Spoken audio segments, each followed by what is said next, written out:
Hello. Hey, what's going on, man? So your location was compromised there for a little bit. Yeah, I don't even know what happened, man. I'm on I'm in a secret location now where I have connected Wi-Fi. There you go. So I'm no longer, well, it's not Wi-Fi, I guess I'm connected straight to the internet. So I don't Oh, nice. so we'll see if this makes a difference in my getting cut off every 5 We minutes. shall see. We shall Yeah. see. Oh, I still have a dog with the zoomies over here, so either way, uh-oh. it doesn't matter. Huh, baby? You all right? You cool? We good now? Okay, cool. I think we're good. She agrees. We can move forward. We can move forward. Okay. The treasure. Well, everyone, welcome to the live Absolute Vodka presents the Live at the Landis podcast, which we have been doing weekly for a very long time now. Yes, 108 weeks. Yeah. It is going and going and going and gone. Yeah, that's 2 years, man. Mm-hmm. That's crazy. Hell yeah. Wow. Hell yeah. It started off as a little idea and blossomed into this. But I gotta tell you, it was a crazy week, man. It was I mean, up until last night with the Phillies winning the getting into the playoffs basically. Out here. Yeah. Waiting for this next one to start. We're gonna see how the hangover hits this morning on them. Well, yeah, they were a little drunk last night in LA, but yeah, we'll see what happens. We'll see how this one goes. 2 a.m. But in the end, it was one of those. It was just a crazy week. We lost. Speaking of having podcasts and stuff, one of the number one podcaster in the country for quite some time. Let me see. Hold on. And somebody that I watched basically probably for the last year at least religiously every day. I watched this show. I thought it was a great show. I had known about him for years and had seen him on and off for years and watched debates and things like that. And unfortunately, his life was taken from him at a young age, very short. Left a widow and two children without a father, all over hate and stupidity. You got that. You got the Phillies going. We had a great weekend of concerts. It's really been a roller coaster of a week. Absolutely. It's been a little insanity. But if you have that thing, I'd like to just just give a moment of silence to the one and only Charlie Kirk, if we could do that real quick. Excellent. But God bless you, Charlie Kirk, and again, God bless his family.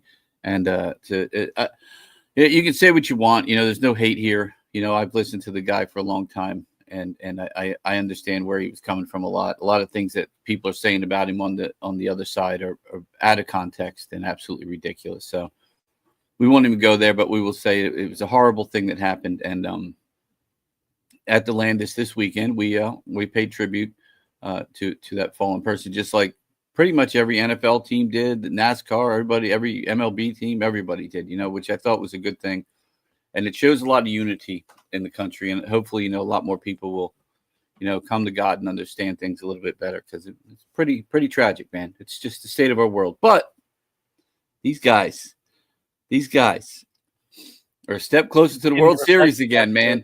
We'll see. Step closer to the World Series again, man. I don't know, man. I get so nervous watching the Phillies though. In last night's game, come on, man. When Durant that was an all-timer, dude. I know, but when Durant comes in and gives it up, you're like, oh no, here we go, man. And that thing didn't start till 10 o'clock. Yeah. It was like all-timer. That was absolutely like just the way it went back and forth that you can't write that up, No, but this year, the Phillies got to do it. They got to get back to the World Series this year. They got to win it this time. And I think they have. It's the only thing that scares me, honestly, is the pitching, man. I'm still scared of our pitchers. And, giving up 3 or 4 runs in the first inning as much as they've done this year and trying to get into a World Series race that way, that's tough. I mean, you can't do that. Absolutely. So we'll see what happens. But past that, man, again, 2 amazing shows this past weekend, man.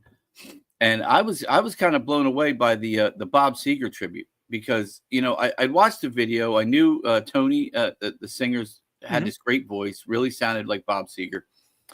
I thought the band sounded good from what we had seen, but when you got them into the Landis and you got Bob behind the console, you behind the lights, me playing the video master there, and you put those together with that band, that was one hell of a good show, man.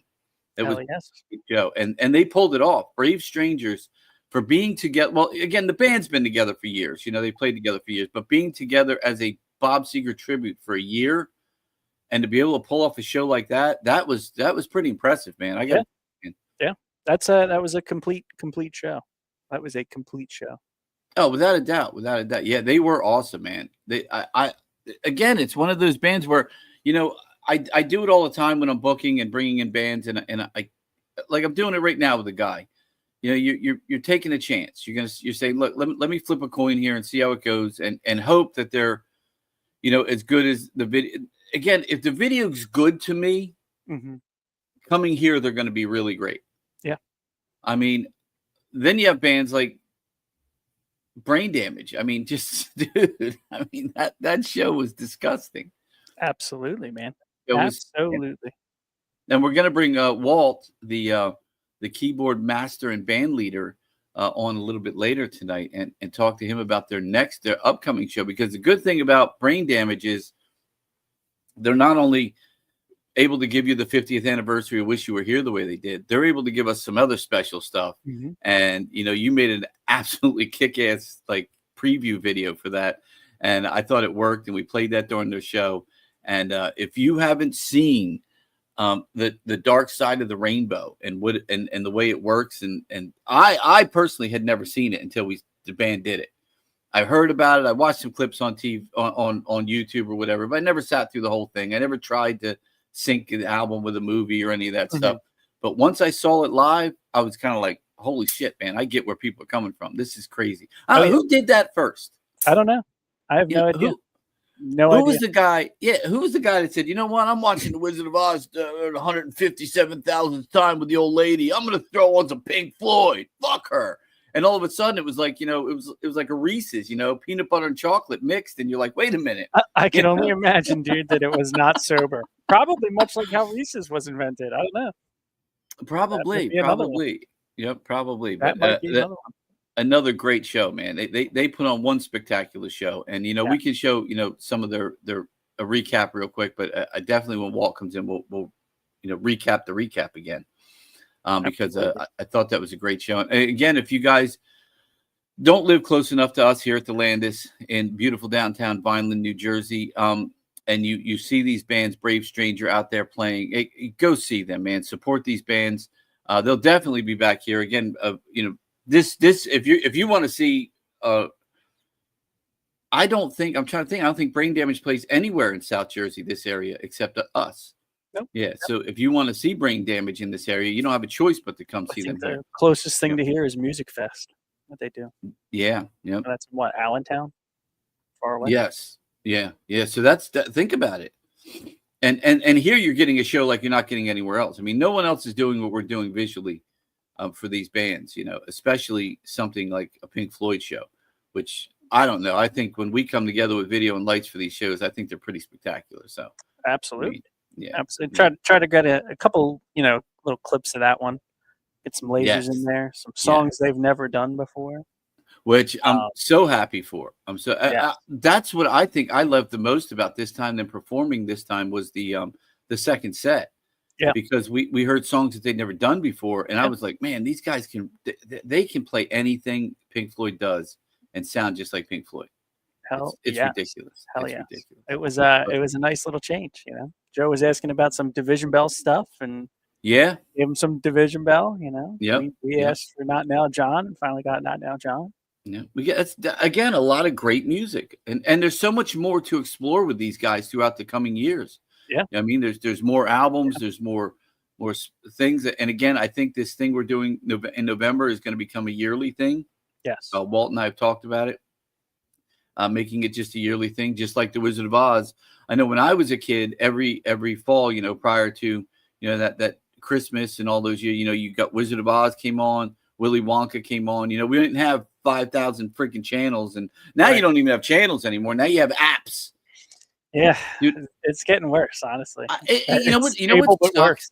You know what sucks? Is somebody that these app guys need to make one fucking app that combines all the apps for you. Yes. So you're basically watching cable again.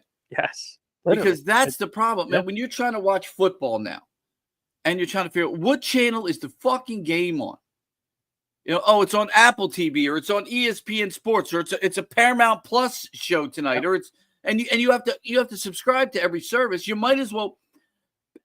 The app stuff became popular because people were like, I'm paying $500 a month for cable. I was paying probably about $380 a month for a full package cable, HBO and all that. Yeah. I'm probably paying more than that now for all these fucking apps. Yeah. Absolutely. It's absolutely unbelievable, man. Absolutely. Yeah, it's insanity. It's like, what's the difference? So somebody it's just a less convenient cable, honestly. Exactly. And the biggest problem is just I just want to watch. Dude, I was watching some show the other day, and I don't remember what app it was on. I'm like, I can't find it. You never come back to it again. That's it. No, I'm like, I can't find it again, man. I don't even remember what it was going to show you're watching changes apps in the middle of you watching it. Like Lost just went from Hulu to Netflix. So, or you know what else it is? You're watching the show, and the old reruns of that show are on another app. Yes. So when you search for it, you can't find the current season because it's just ridiculous, man. It's just the stupidest thing I've ever seen. Yep. Absolutely. And honestly, YouTube TV is my favorite of all the apps. Yeah. But it just works. It's a mess. Anyway, let's go back to this weekend, man. Sorry, peeps, we're getting off on a tangent there. But again, Brave Strangers live at the Landis did one hell of a job, and I am curious to see what you pulled from them. I got some good ones. I think these are I don't know that these are three that people would expect, maybe the one, but we did a pretty cool job on all of these ones, and their songs, you don't really hear all the time. So we're gonna get a little started off. We'll start it off slow, go with a little Main Street. Oh, nice.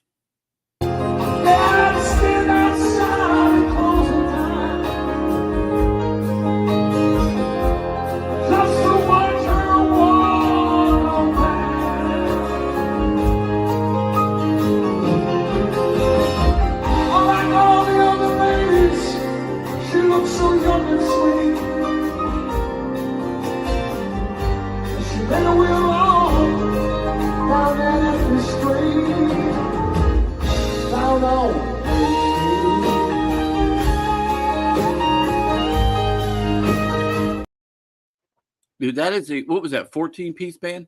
Yeah, 14 pieces. Dude, and it sounds amazing, man. They sound amazing. They did an amazing job. And I'm telling you, Tony's voice, if you close your eyes, you're sitting there, you're listening to Bob Seger, man. It blew me away. I love this band. I would bring them back time after time again. Rory, best weekend of music I've seen in years. Well, every weekend's a great music weekend here, Rory. Kiss my ass.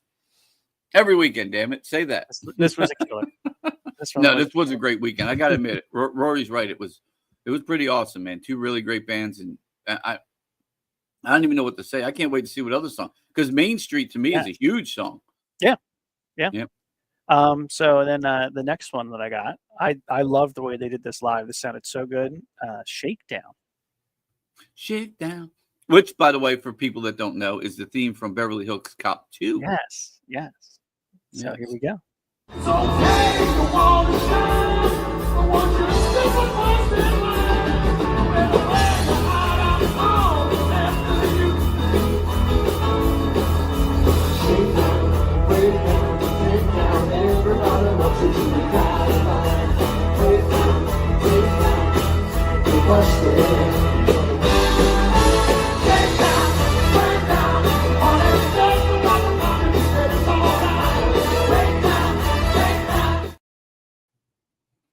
And you know, it's funny because whenever I hear that song, I think Beverly Hills Cop. I never think Bob Seger. Yeah. To me, it's the Beverly Hills Cop theme. You know what I mean? Absolutely. Which is really cool. Again, Beverly Hills Cop 1, one of my favorite films of all time. Second one was great. Third one was getting down there. Whatever the hell that thing is they put out last time, the Axel Foley fucking movie was horrible. Again, Netflix just ruining something again. I mean, absolutely crap.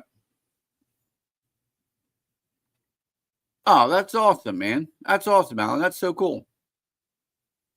Hell yes. And then they were good though. No, look, man, I can see that. I know he says people say stuff like that, but I can totally see that.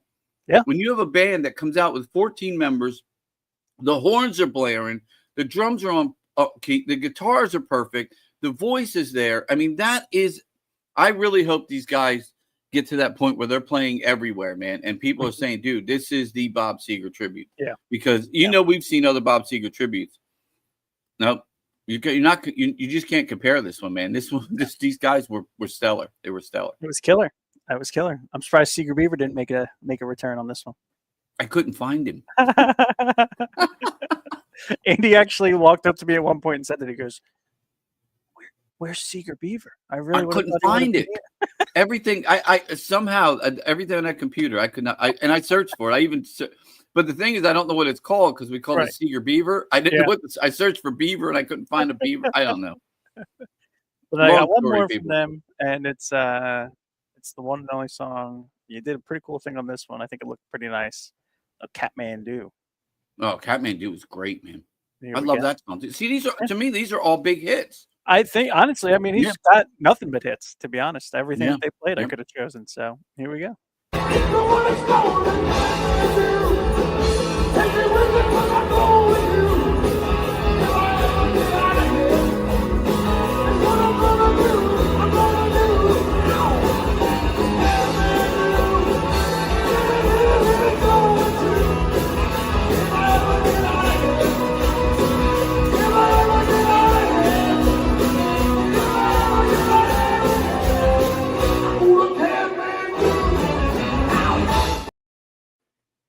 That was great. The lights were matching. That was cool. All the colors were there. That was great.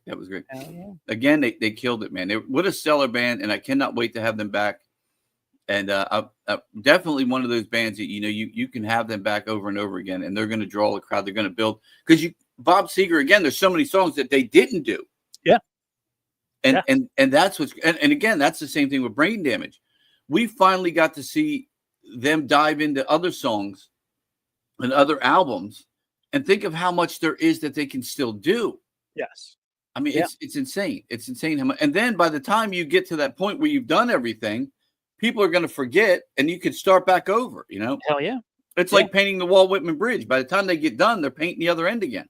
I would like to do one of these, we'd have to do a whole lot, I think, to do this one. But they're like, I don't know, maybe 2 songs away from being played before we could do the whole Pulse concert.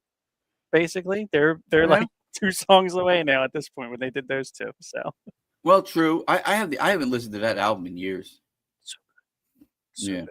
And I think, I mean, again, it's live, and hearing them do something live. I haven't listened to that in years. Somewhere I had it's in my collection, but it used to have the little light that I don't think the light blinks on. Oh yeah, I remember had a little light that rotating lights and shit. We would have to. That would be one we'd have to plan out, but. Walt would love it. We could use the truss for weeks. Yes. Yeah, absolutely. I hate the truss. I can't stand. I hate the truss. Have that big circle finally back there. I hate it. He loves it though. But yes, let's go on to their show. We get a little started off here with Brain Damage. So we know that it's the 50th anniversary from the Wish You Were Here album. Mm-hmm. Pink Floyd put out this album. It was one of those albums that, again, it was a little controversial because of the cover, had a man on fire, and it had to be packaged in a black bag, basically, to be sold in a lot of stores. And that's how I bought it originally when I bought it. And I bought it years after it came out. It was still being packaged that way. Mm-hmm. It came with a couple postcards in it, which I thought was really cool that Walt and the guys did. If you came to the show, which they do at every show, they do something really special. The wall, they gave out some guitars. This time they actually gave out postcards. If you bought this original album, you opened up, there were postcards. Basically, wish you were here. Here's a postcard, And Walt made a postcard that had a QR code on it that if you did any videos or any photographs at the show, you could use the QR code and download them to the Brain Damage guys, and they would share your videos and stuff online and stuff, which I think is a really cool idea. Hell yeah. But they always go out of their way. But anyway, this album, it's in its 50th anniversary. I was looking today because there's a beautiful box set that's coming out for it. There's a vinyl box set as well as a CD box set, but that's not even available till December. I was looking. Yeah, it doesn't actually get released until December, but it looks really cool. But I still have the original album.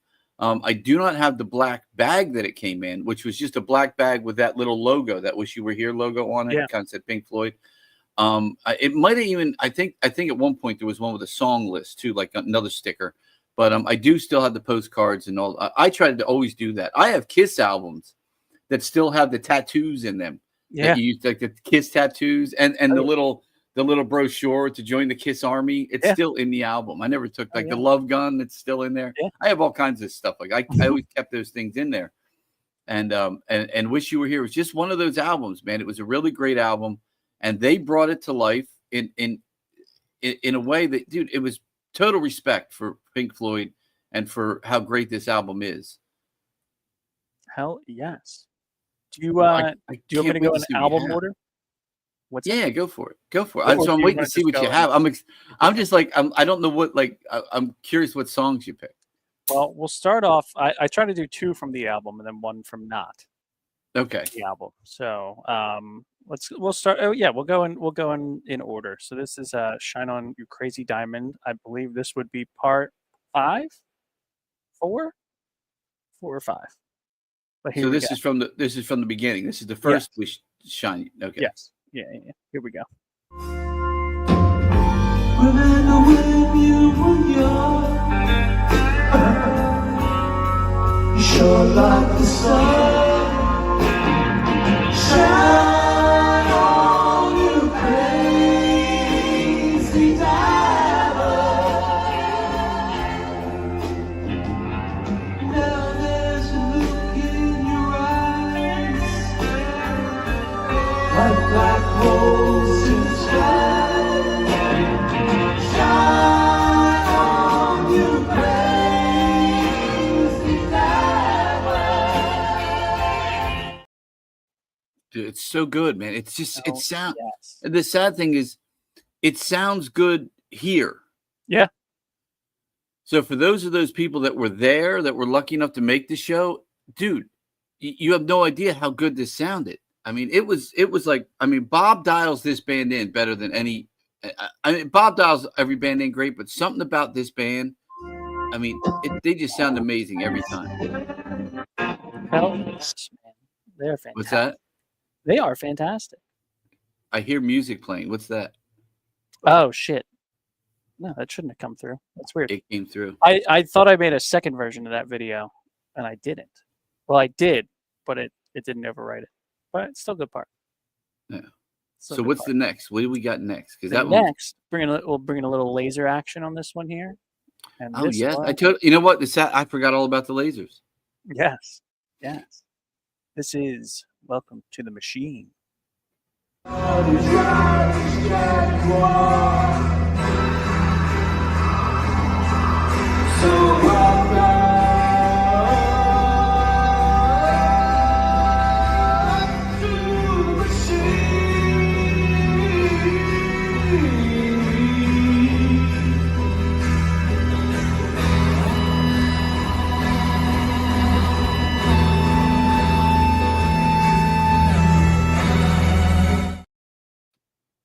That little laser effect there at the end, dude. I don't know. Lasers to cameras. Did you see I guess Mandy went upstairs in the podcast office and took a picture. Did you see that picture she took from above? Oh yeah. Yeah, that was Casey used to do that all the time. She would go upstairs and take videos and stuff like that. And it's just such a good, when it comes to those lasers, man, that is such a great view. Seeing the above the laser shot. It's so cool, man. It's cool. Hell yeah. It's coming right at you. He ends them right there. But then the last one that I have is I think a song you and I were pretty excited for, because I don't know that Pink Floyd ever played it live. I'm not entirely sure. Roger Waters. I know Roger Waters has, yeah. Yeah. But I don't think Pink Floyd has themselves ever played it live. No, they never toured the album or anything. No. So this is "Not Now, John." They can pay, they can stay, they can feel okay. Not the time we gotta get on with the film show. Hollywood waits at the end of the rainbow.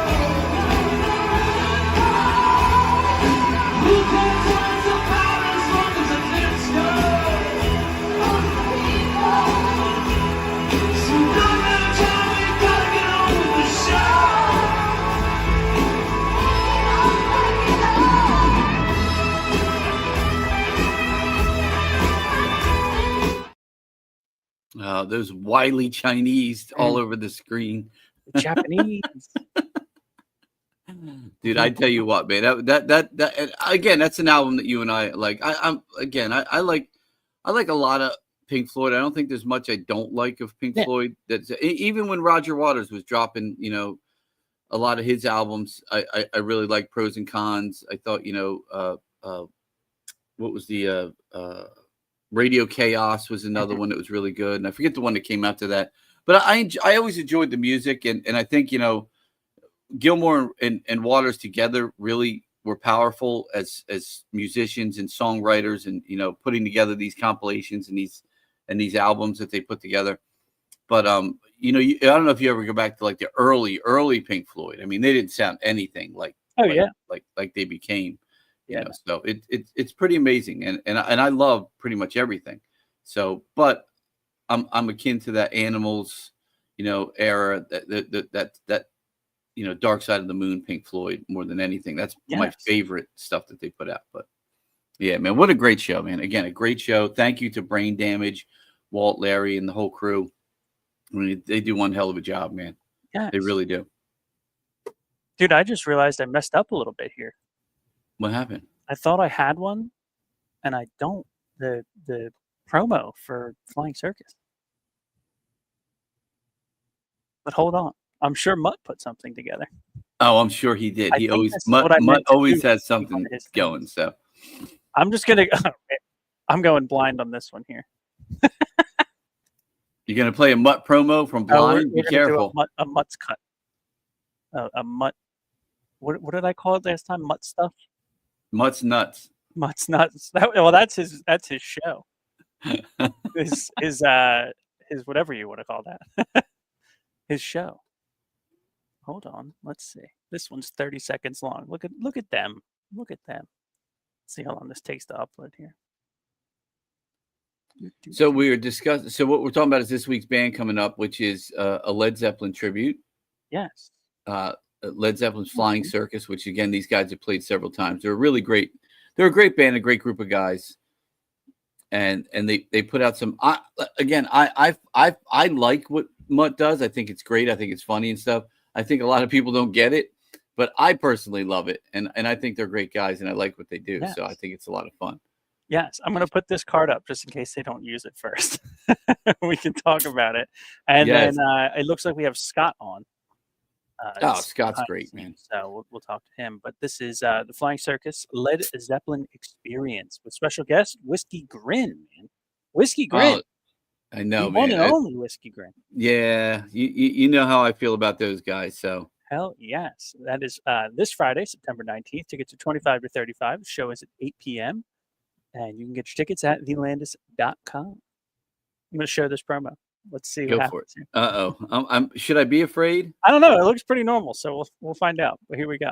Let the Zeppelins Flying Circus.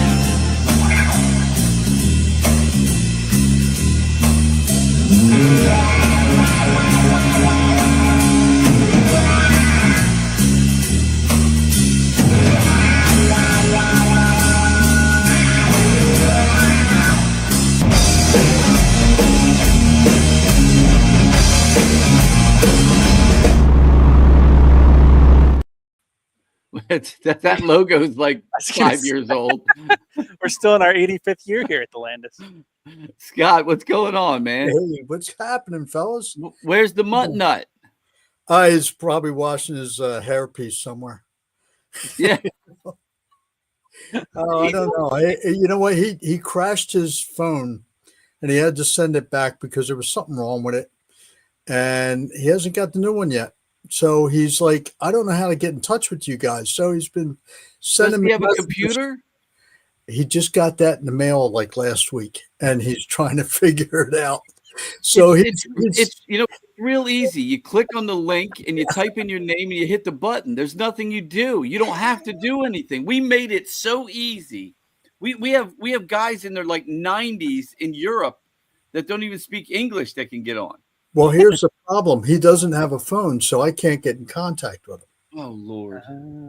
You know what I mean? So it's like I'm sitting there and I got to drive down to his house to talk to him, and of course I didn't get home from work till late. Send him a carrier pigeon. Yeah, right. Smoke signals. You gotta He's raise already got one. What are you kidding? Flying Circus signal. The bat signal in the sky. Yeah, right. Exactly. Exactly. Dude, I think I love Mutt though. I think he's got a good personality. I think he's got a great way about him. He's a good guy. I think he's funny as hell, to be honest with you. So, yeah, he's got an awkward sense of humor. I mean, I don't know where it comes from, but I got to tell you, I'm the sane one in the bunch. That's like, oh no, you are definitely in this band. You are 100% the sane one. It's a problem. They're between Donnie and Mutt and it's just like this is one. But you know the sad thing is you can be as crazy as you want, but these fucking guys are talented, man. Hell yeah. Yeah. You know, and that's what matters. I mean, you put together a group of guys that are really talented, man, and they put Led Zeppelin together. You guys play and you play well, and I think you deliver what everyone expects when they want to see a Led Zeppelin tribute and listen to the music.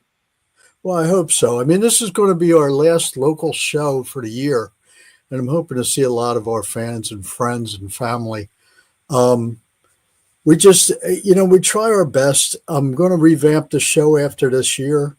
I'm moving towards a different direction, thinking more props.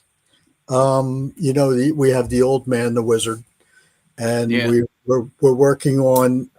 I have a prop that I had with another band I used to play with, which that little outfit right there, that's part of that old band I used to play with. You and I talked about that, yes. And those little boots right there are part of the band I used to play.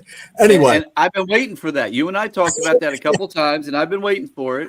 I've been trying to find the people, but it's tough. Yep. It's really tough. You have to have a strong bunch of guys because that's a lot of work. That's a lot of work. But like I said, I have a prop from that band that's really cool. It's like a dragon looking thing, and I made it. Its eyes light up and it smokes out the mouth. It's pretty cool. And it would put that medieval look to the stage, like what Zeppelin was pretty much a lot of their songs were about, You know what though? Zeppelin was one of those bands that were very album-esque bands. Like you like Houses of the Holy, and so maybe because that's one of the things that like Brain Damage does now that brings the people out is you get these guys coming on and they're playing the 50th anniversary of Wish You Were Here, and they're doing that album in its entirety. Maybe start focusing on, because that's the same thing that Steve Desco does with Ozzy now. He's doing it, and people actually enjoy that because they go, man, I remember when I bought that Blizzard of Oz album, man. We listened to it, front and back. Yeah.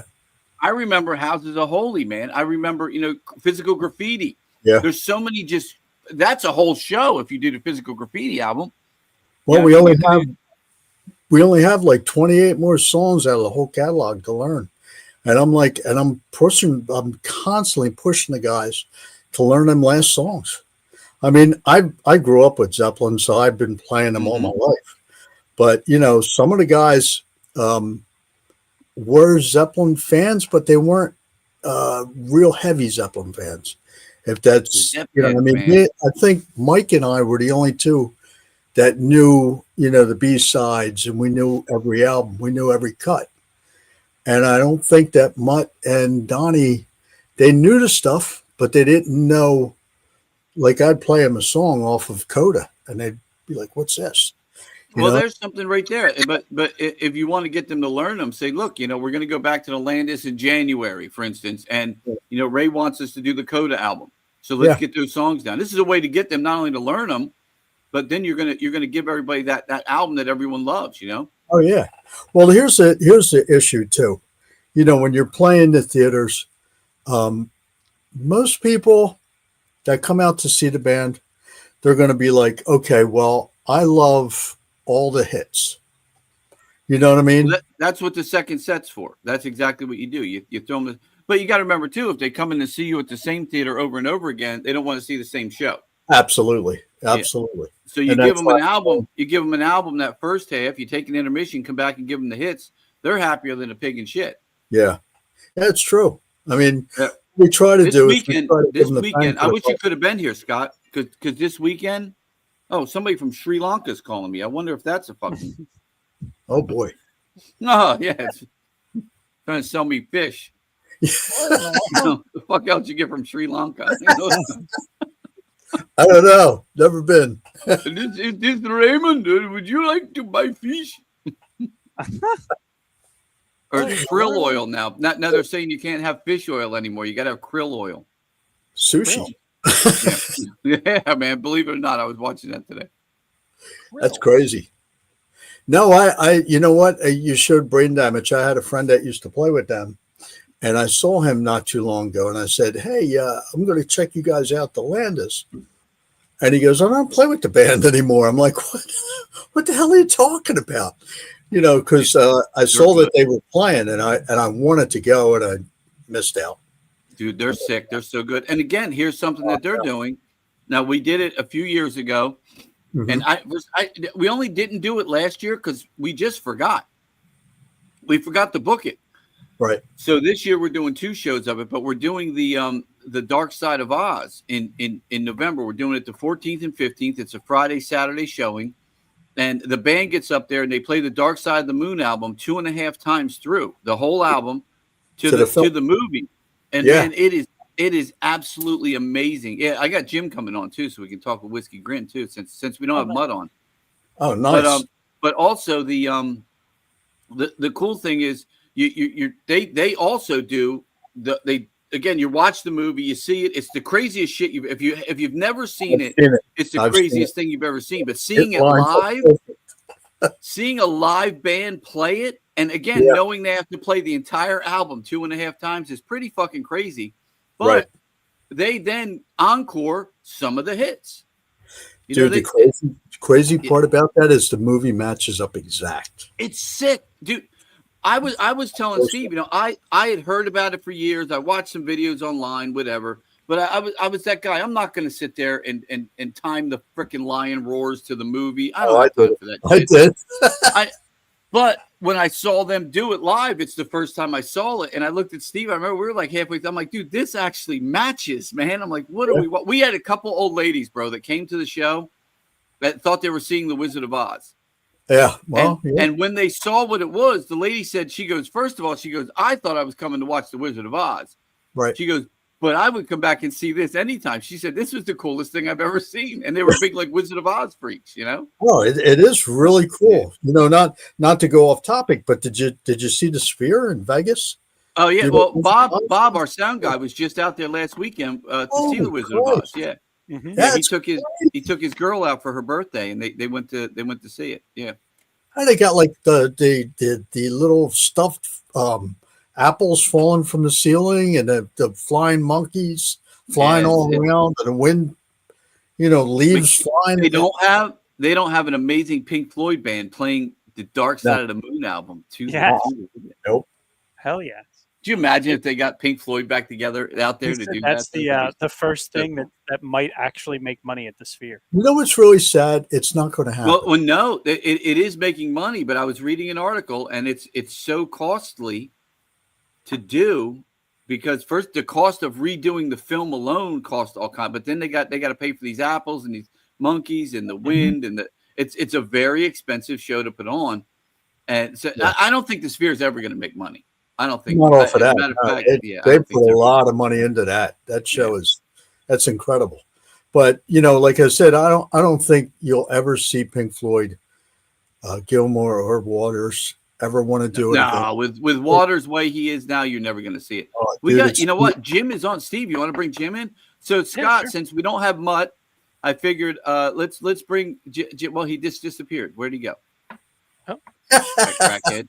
I saw him come on for a second, and then I figured we'll bring him in, and we can talk. But let's talk real quick. So people that don't understand, and I've had it like I do every time you guys play. I've had at least 20 people on Facebook ask, what does the Flying Circus have to do with Led Zeppelin? And as we know, it really and I tell him, I said, look, ask the band is what I say at this point. Because, it was the 1975 board bootleg album that they took off of the board from Madison Square Garden, and they named the album "The Flying Circus." So there is a bootleg Steve, album. You play music? I'm not playing the music. Steve, I can hear your music. What's that now? I can hear the music. I don't know how. It's coming through, baby. It's coming through. So it was a bootleg album. It was a bootleg album, and it was called The Flying Circus. It was a board mix from Madison Square Garden. Oh, wow, really? And what year? What you said it was from 75? 75, yep. Wow, that's cool. I'd like to hear that. Do you guys have a copy of that? I think I do, somewhere around here. I would love to hear that. It's got a lot of good songs on it too, which is odd, but it's a bootlegged album, and that's cool. They made it themselves, which is even crazier. They bootlegged their own show. Yeah, their own show. And that was back in the day. You remember back in the day, like when I remember when I was a kid, you go to shows, they would sit there and frisk you to make sure you weren't coming in with some type of taping device or something. Now they tell you, bring out your cell phones and shoot the whole fucking show and put it online. Well, but you got those guys now. They're like, yo, you taking video, you're talking on that phone. What's more important than me up here on the stage? Well, I agree. I agree. Yeah, I do too. But I mean, if that person's paying $20, $30, $40, $10,000 to see a show, hey, if they want to be on their phone and being a nitwit, go ahead. The only problem is the people behind them. You know what I mean? The guy behind them might not want to look at their phone. So I always find a way to knock it out of their hands somehow. Oh shit, sorry man, I had a drink there, or just knock them out and let them watch the show from the floor. Yeah, but, whatever works. So how long have you guys been together now? It's been a while now. It's going to be on our 11th year actually next year. Yeah, so like I said, I'm revamping things. I'm trying to find different angles and more music. And I was even talking to Mutt about possibly using Robert Plant songs and doing an opening act of Robert Plant music. We have Robert Plant in our library or in our lobby. Oh yeah. Yes. Our plant. We have a plant named Robert Plant. Robert Plant. Yeah, he's very large plant. Is he a fern or is he? I don't know what he is. Steve might know. Steve knows more about that. I think it's horticulture crap. What is a snake plant? Snake plant. Snake plant. Yeah. I'm afraid of snakes, man. I didn't know that. Robert Snake Plant. I think the one out in the lobby, right? Yeah. Yeah, that's a snake plant. What the fuck is a snake plant?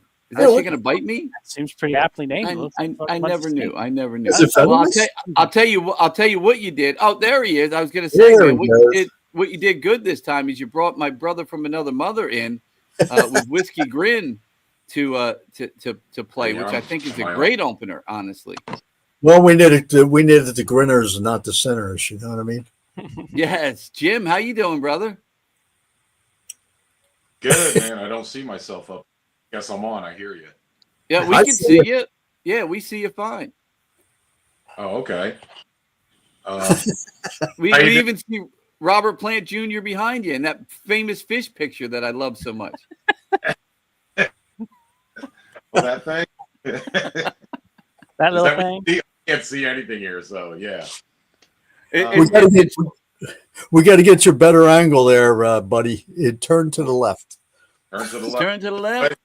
Attaboy. Attaboy. Yeah, now we can see Robert Plant Jr. better. Yeah, these things back here. Robert Plant III. Roger watering them. Roger watering them. Roger waters them. Yeah. It's funny though.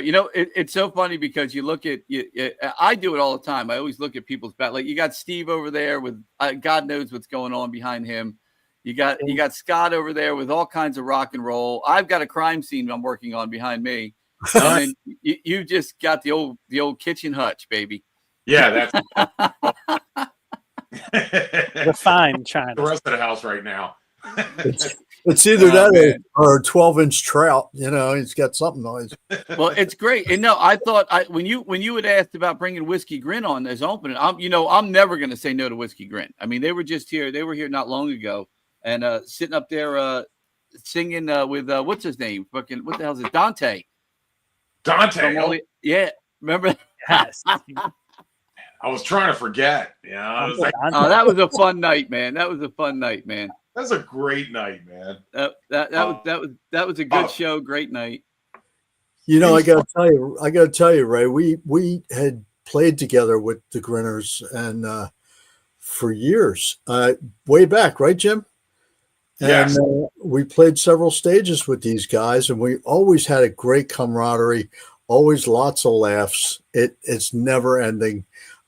Me and Dream are like brothers. We like always every time we see each other. What the hell did you just? Originally there, Jimmy.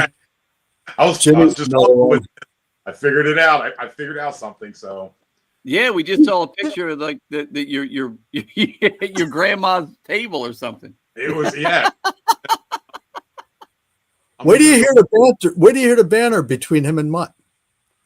Oh God, I couldn't imagine, dude. There's no such thing as banter between Mutt. That's like going to an insane asylum. Yes. Yeah, that's psychopath. All that is. No, that guy next door to me right here. He's just like, there he goes. But no, it's funny because to those people that haven't seen Mutt before, which I always like having them on because I like people to see the difference between the guy and the guy on the stage, because when he's on the stage, he's a totally different human being. Yeah.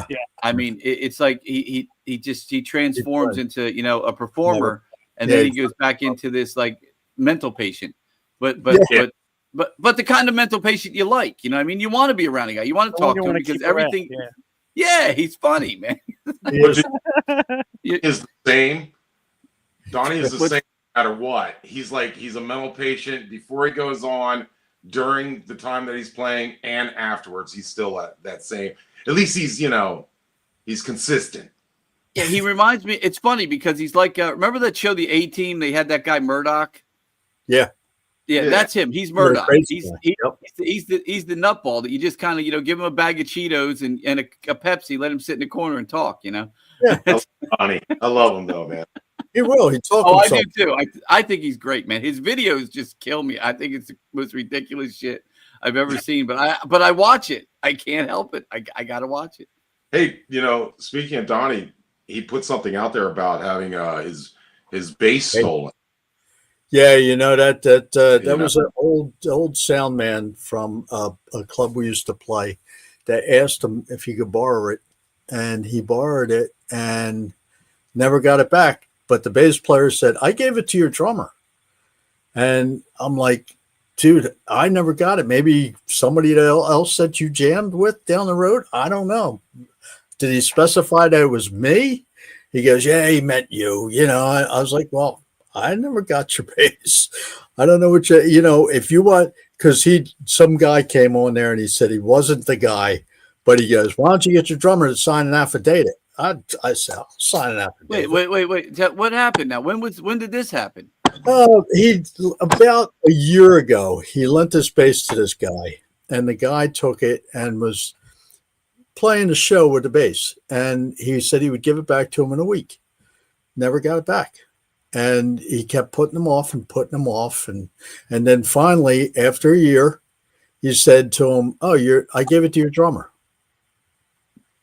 I never got it. Oh, well, I'm going to start using that excuse. Yeah, I gave it to Scott, man. Yeah. What are you looking for? Yeah, Scott's got that, man. Yeah. He's a drummer for a band. But so was it an expensive bass or just a sentimental? No, it was a Fender. I think it was Fender Precision or something like that. Yeah.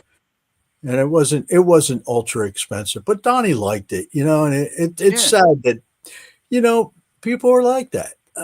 Yeah. You find an instrument you like, you stick with it. I mean, it becomes your baby. I mean, it's some of the greatest guitar players in the world, man. Lucille, baby, they find a guitar and they fall in love with it, Hey, listen, I played the Galaxy one night and I was sitting there and I was watching this band that opened up.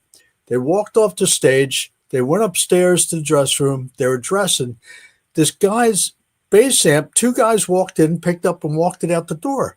Well, the bass player came walking down the steps. He's like, "Where the hell's my bass amp?" And I'm like, hey, buddy, I walked out the door 5 minutes ago. I said, I thought it was your road crew. He goes, I don't have any road crew. It happens all the time. Wow. That's insane. Well, and that's why, I tell Steve all the time, and sometimes bands don't mean to, but, a lot, we let people use a lot of our backline and equipment. I'm saying, make sure it doesn't go out the back door, because they do. They do. Yep. I think we honestly have more bands leave shit here than take shit, though. Yeah. You hear that? We always get a call. Yo, man, I left my entire cymbal bag there. Yeah. I don't know how anybody does that. I've never left one iota of my equipment at any venue in my life. No, my year, the kind of guy that wouldn't leave anything. No, my years of, it's always, dude, you just do a check. You do a walkthrough, you walk through, and right before you walk out that door, you walk through one more time. Well, Donnie will bring his friends in to carry his equipment. Now he's carrying keyboards, right? And the guy's dropping it on the floor. And I'm like, it's in a soft case, dude. You can't do that shit to that type of, you know what I mean? What are you doing? What are you doing? Get somebody that takes care of the equipment. You got some guy that he don't care. He don't know what's in that bag. I had one of Donnie's keyboards outside of my office for like 9 months. Oh God, he left it forever. Yeah, I believe it. No, I don't. It just sat there. We were actually going to put flowers in it. Make a planter out of that fucking thing. Do something with it. It's been there. Now that I think about it, it might still be here. I actually don't know. It's kind of. I'll bet you it probably is.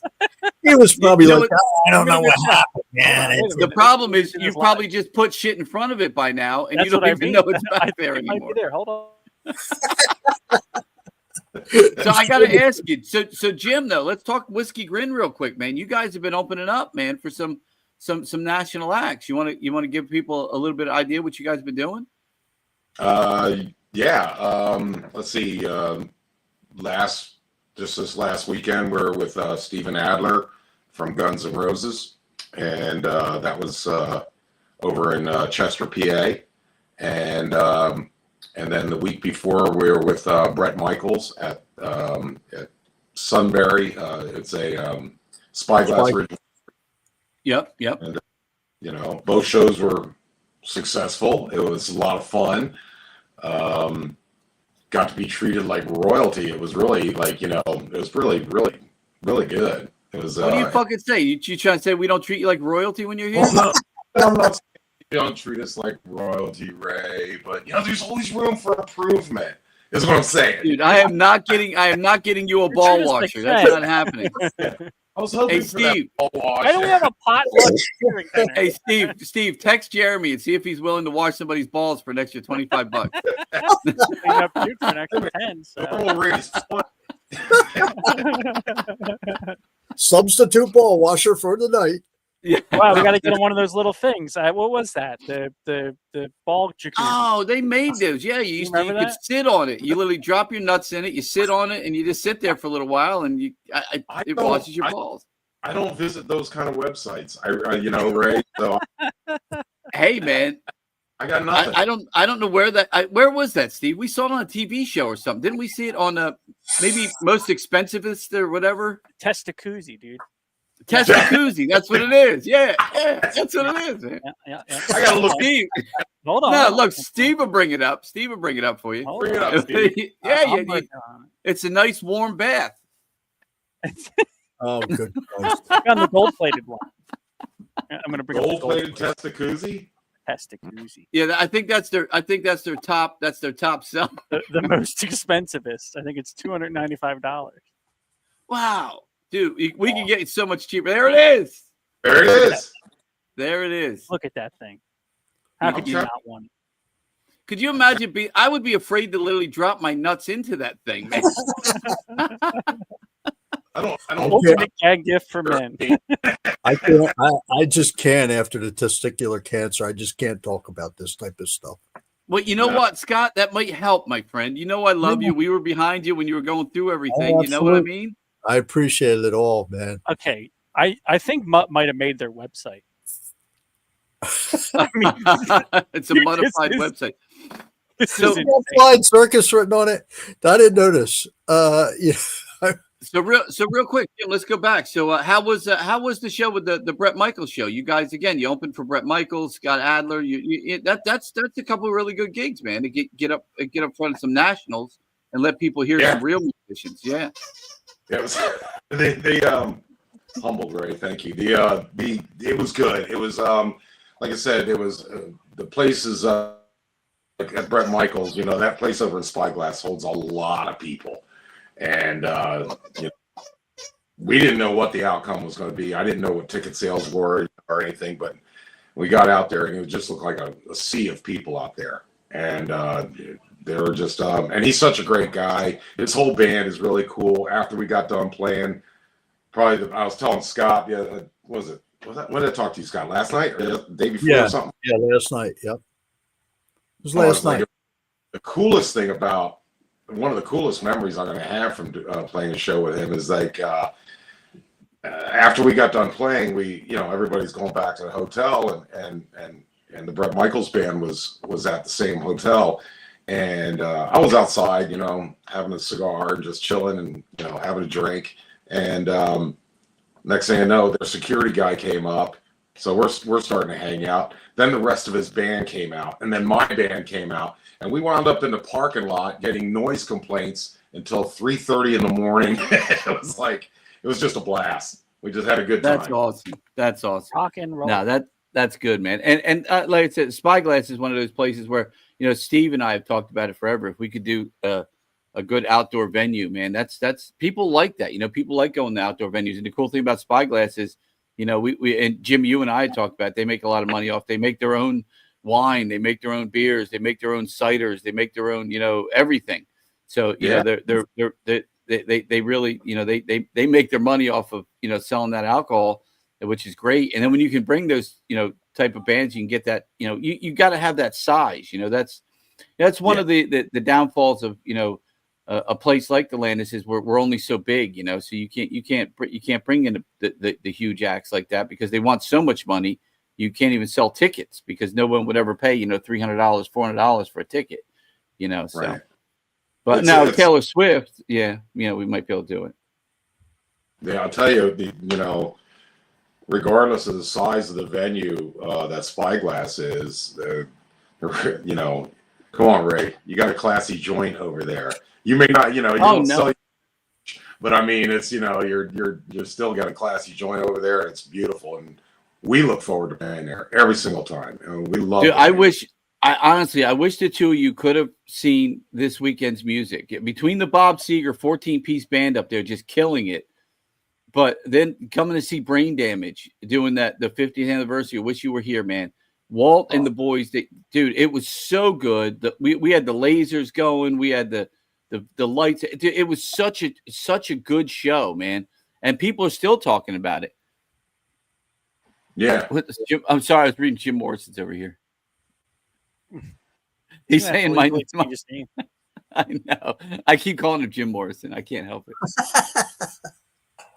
But Joe Morrison is one of our. He comes at. He was at both shows this weekend. You know what I mean? And he can tell you, firsthand. I met him as a guy who called for tickets one day, and he called to complain, and I basically told him to go fuck himself. And before you know it, we became friends, and he comes to every single show. So, but no, he's a great guy, and he really does. He comes to every show. He's a great patron of the bands. He loves music. He loves the place too, and we do, Jim. You're right. We do our best with the size of venue we have to try and create a place where, again, you're not going to find anything like us, and you guys both know that in South Jersey. You get a lot of bands, and both of your bands, you play a lot of bars and stuff, and that's a whole different atmosphere. It's a whole different crowd. It's a whole different way of getting people in to see the band. Yeah. But when you're trying to sell a seat, to physically sit there, it's a lot tougher than saying, "Hey, man, we got this band coming to our bar this weekend." Yeah.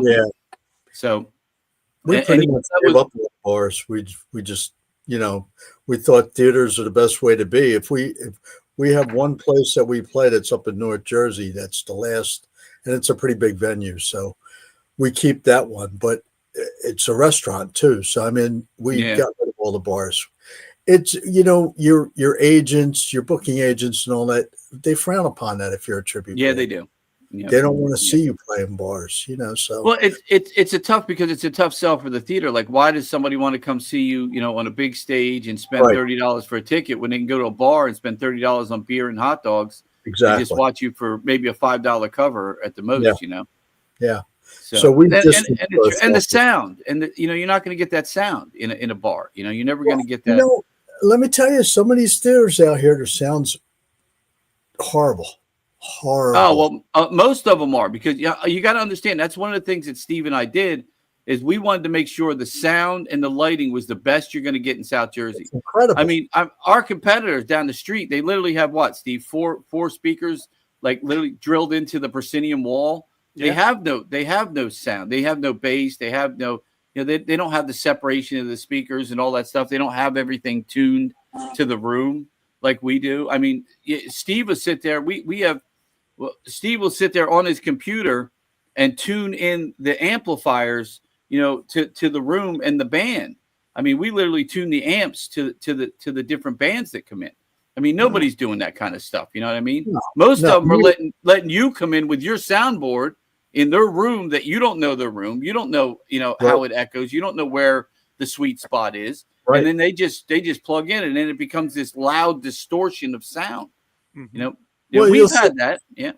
You'll sit in certain areas of some of these places, like up on the second floor or whatever, and it's all tinny. There's no bass in it. Yep. You could hear a lot of guitar. You don't hear any drums. The bass is completely gone. It's like, oh my God, dude, what the hell are you listening to? Because, and I know the one guy in the place, I know he's a sound man and I know he's a singer. And I'm like, for some reason, just the acoustics in the place are horrendous. It just that's all in the design of the system too, and the people that are doing it. Because you can tweak all that. You can tweak it all. Roger Dolce he just had a problem with playing the convention center on Boardwalk Hall. Oh, Boardwalk Hall's the worst. He said it was horrible. Roger Dolce. Yeah. The Boardwalk Hall is some of the worst sound. I've seen a few bands there. I did I had a production company years ago. We actually shot a live who the hell was it?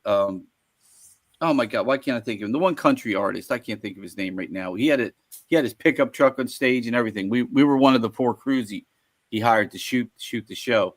Luke Bryant. Right. And it sounded like shit. And apparently the board, it was supposed to be something that they were putting on video, like they were going to sell it as like a live video, and they never did, because even the board recording was horrible. That's sad. It was just bad. It's a bad place. It's not a great place. So, but you know, it is what it is. And they bring in big acts and they pack the place, you know, and it's city money. You know what I mean? Sure. It's that money that comes from the gambling, you know. So, and that's what they do. They try to bring the people in and, you know, spend more money gambling, then they have more money to, you know, the city makes money off of every dime you spend there. There's a great history down there in that place too. I mean, you know, the World War II vets trained in there. And history is one thing, but it ain't history. Now it's like The Walking Dead at night on the boardwalk, man. There's nothing but drunk bums like bumping in. We did a show. I don't know if you ever get a chance. It's called. It was a show within a show. We did it for FX, and we shot this thing, and it was supposed to be. It was the idea was a zombie apocalypse. Everybody knew it, and there's a show on TV that's like Cops. But it's the cops that are going out, you know, taking care of zombie calls, you know, and the Cops version is called Zero, and it's on. I'll share it. It's on. You can watch those episodes on YouTube, and if you see it's all filmed in Atlantic City. We shot everything in Atlantic City, and if you watch at night when we're driving the police cars, and we're driving police cars down the boardwalk at 2:00 in the morning. Oh, and cool. All those people that are there, those we call them frextras. It's free extras. They're just a bunch of look like zombies, but I'm telling you, man, they were not hired. That we just, you know, they literally were just like zombies walking around, and we're like, dude, just shoot them, you know, just let go, man. Dude, word has it that Atlantic City is going to be turning into like Asbury Park. They're going to be building $400,000 condos. Yeah, that ain't never happening. All the Section 8 is going to be pushed in the. Hey, listen, You wasn't going to happen in Asbury either. I remember being in Asbury and it being the same situation. Yeah, but Asbury isn't as crooked and now look, man, you get the right person in office, but under somebody like Murphy, man, that money's going right up north. They ain't putting any money in Atlantic City. Don't believe that bullshit. That's what they want you to think. So you'll come down there and spend your money. It's all bullshit, man. All the casinos that are out there now, they're all losing money. Yeah, they've been trying to build a racetrack down there for like 15 years. It's like, dude, it's just all talk. It's all talk. That's all they do down there. They're full of shit. I was just down there. I don't mind it, man. I went down there. I played a couple of slot machines. I came home with extra $77. I'm like, hey, it paid for the day. I got lunch and dinner. You know what the hell? and then that's where they make that money. I mean, you got to remember their sales tax is double anywhere else. So that's where they're making the money too. So. Yeah, it is what it is, but like I said, I'm not a big fan of the area. I'm not. Again, I did a lot of work down there with the people, and I realized what crooked scumbags they were, and then we kind of walked out of the area. So, and we gave up on it. Yeah, it was. They're not good people. Again, they're crooked, and again, it's got a lot to do with who's in office. It's when you have scumbags in office, you're going to get scumbags. And that's where and you got to remember. Is it still not under control of Murphy's second in charge? I think. I mean, once the mayor, I can't remember his name, but he sent me. I can't remember his name. The mayor that got arrested, but he sent me a text like last year or the year before at Christmas and said "Merry Christmas." I haven't talked to him in years, but he ended up getting locked up, and then Murphy basically took over. And I don't think really anybody. I think they're still in charge. Well, he beat up his daughter or something? They were beating around his daughter? No. It had to do with to do with money. It had to do with like stealing money or some shit. Yeah. Yeah, but he got in a fight in a parking lot. It had nothing to do. It wasn't a Marty Smalls. And yes, it's still monitored. Yeah. So Marty's great. I like Marty Smalls. I went to a little thing for him once, a little get together for him. He's a great dude. Big guy. But the recent mayor, him and his wife were charged with assaulting their 16-year-old daughter. Who, Marty? No, the mayor down there in Atlantic City. Yeah, that's Marty Small. I don't think so. Yeah. Well, I know the previous mayor got in a fight in a parking lot, but that had nothing to do with his family. He got in a fight with some guy talking shit or something. No, evidently their 16-year-old daughter brought charges up against him. No.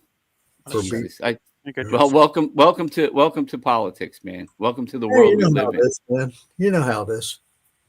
Paul said yes, they're both in court. So there you go. I guess that did happen. I haven't been paying attention. Yeah, I haven't been paying attention to anything going on down there. I walked away from that place a while ago and just it's a clown show down there. You know what I mean? And Vineland is such a great area, and it's the place to really do what we do. And the people are good here. The city's fantastic. I mean, they're behind us with everything we do, and it's like I said, it's the place. It's the place and the people you're around that matter. And when you're around good people that have your back, it makes us willing, like Steve and I don't know where Steve disappeared there, but it makes us want to do what we do even better, and it's why we put our heart into the place. Yeah. Like you said, there's no other theater around that does what we do because nobody's put the heart into the sound. They don't. You can't have a live performance unless you. And I'll tell you, Scott, I don't know if.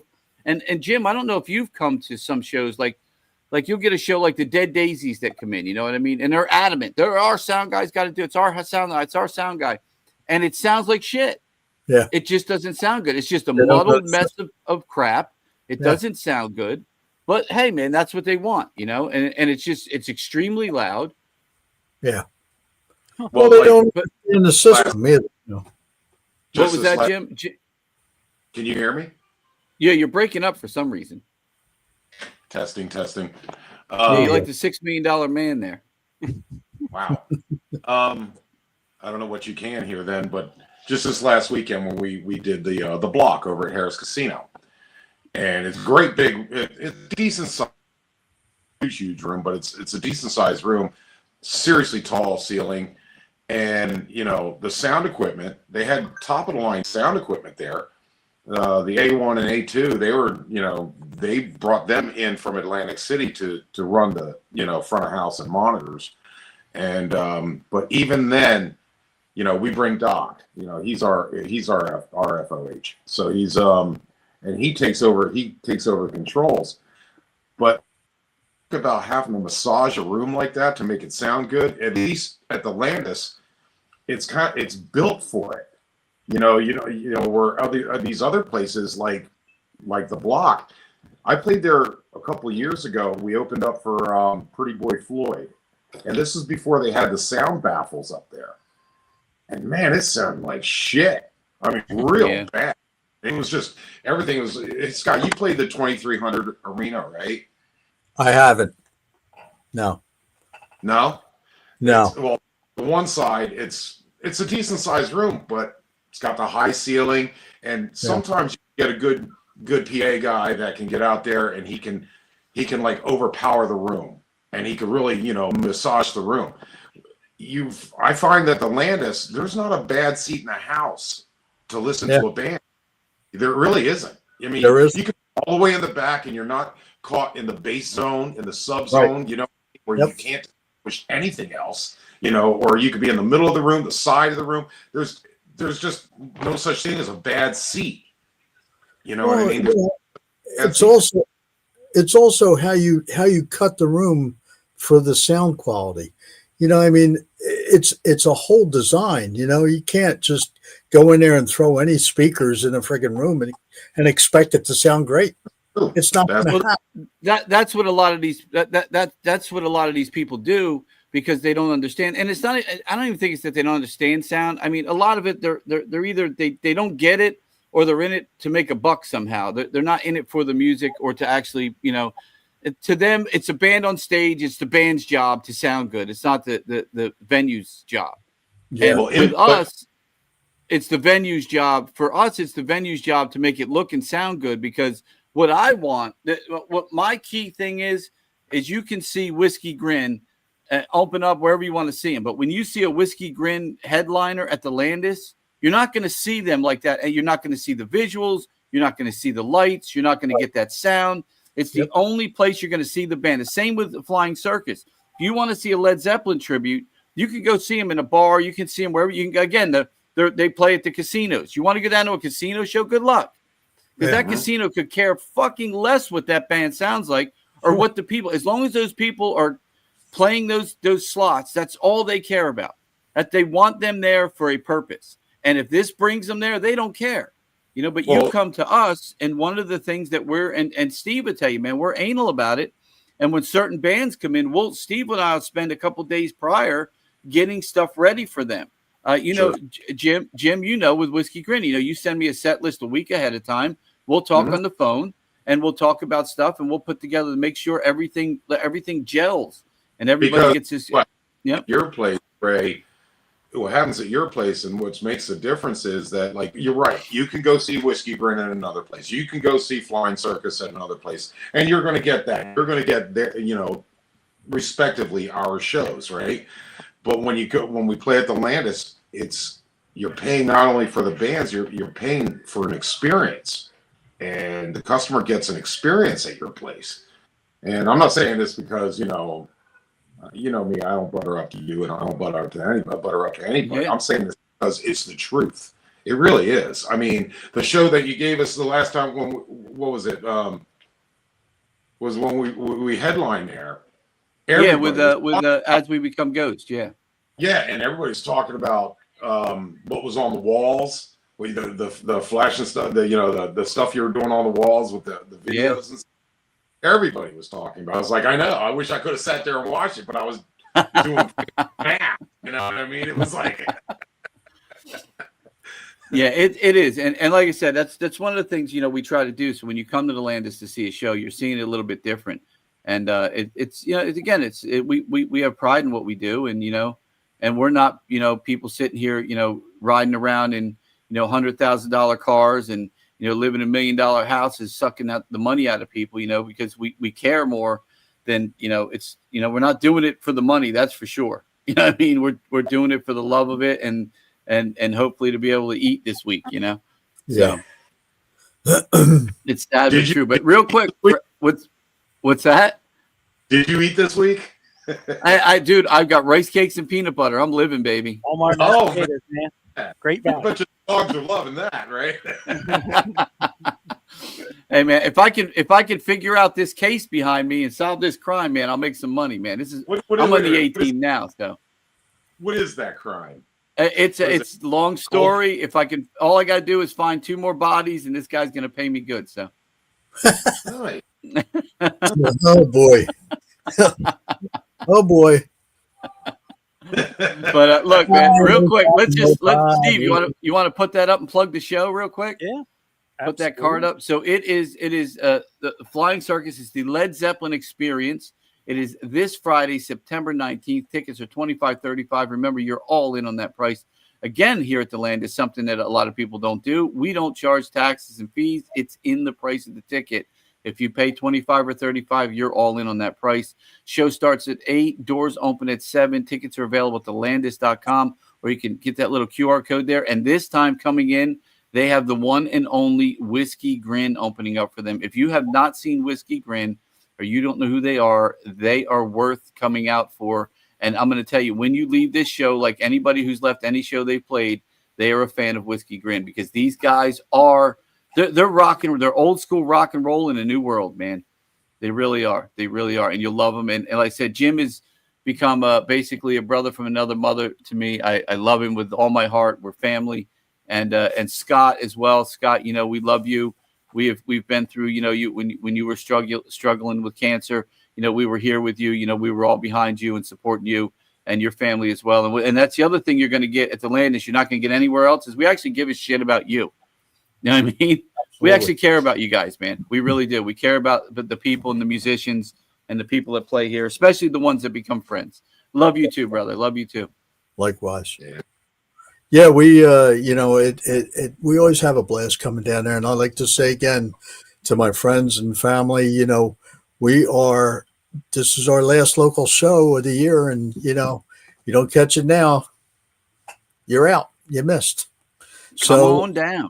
And it's a great place to be. It's a great place to hang. There's you know, alcohol served. You can come early, have dinner.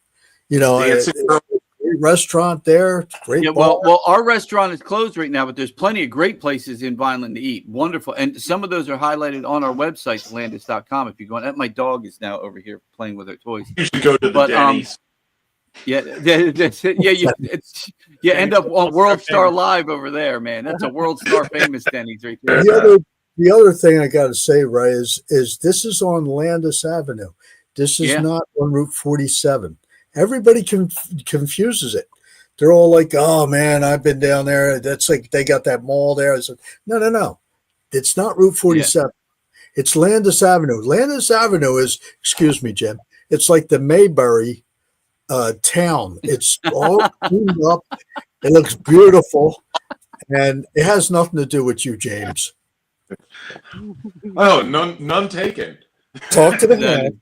So no, so I mean, they mix it up. They're like, downtown Vineland, you know, blah blah blah blah blah, and I'm like, it's not like that. It's a totally different place. Yeah, well, we are working on reopening the restaurant downstairs and the bar and everything, so that'll be done hopefully by the end of the year is our hopes. We'll see how that goes.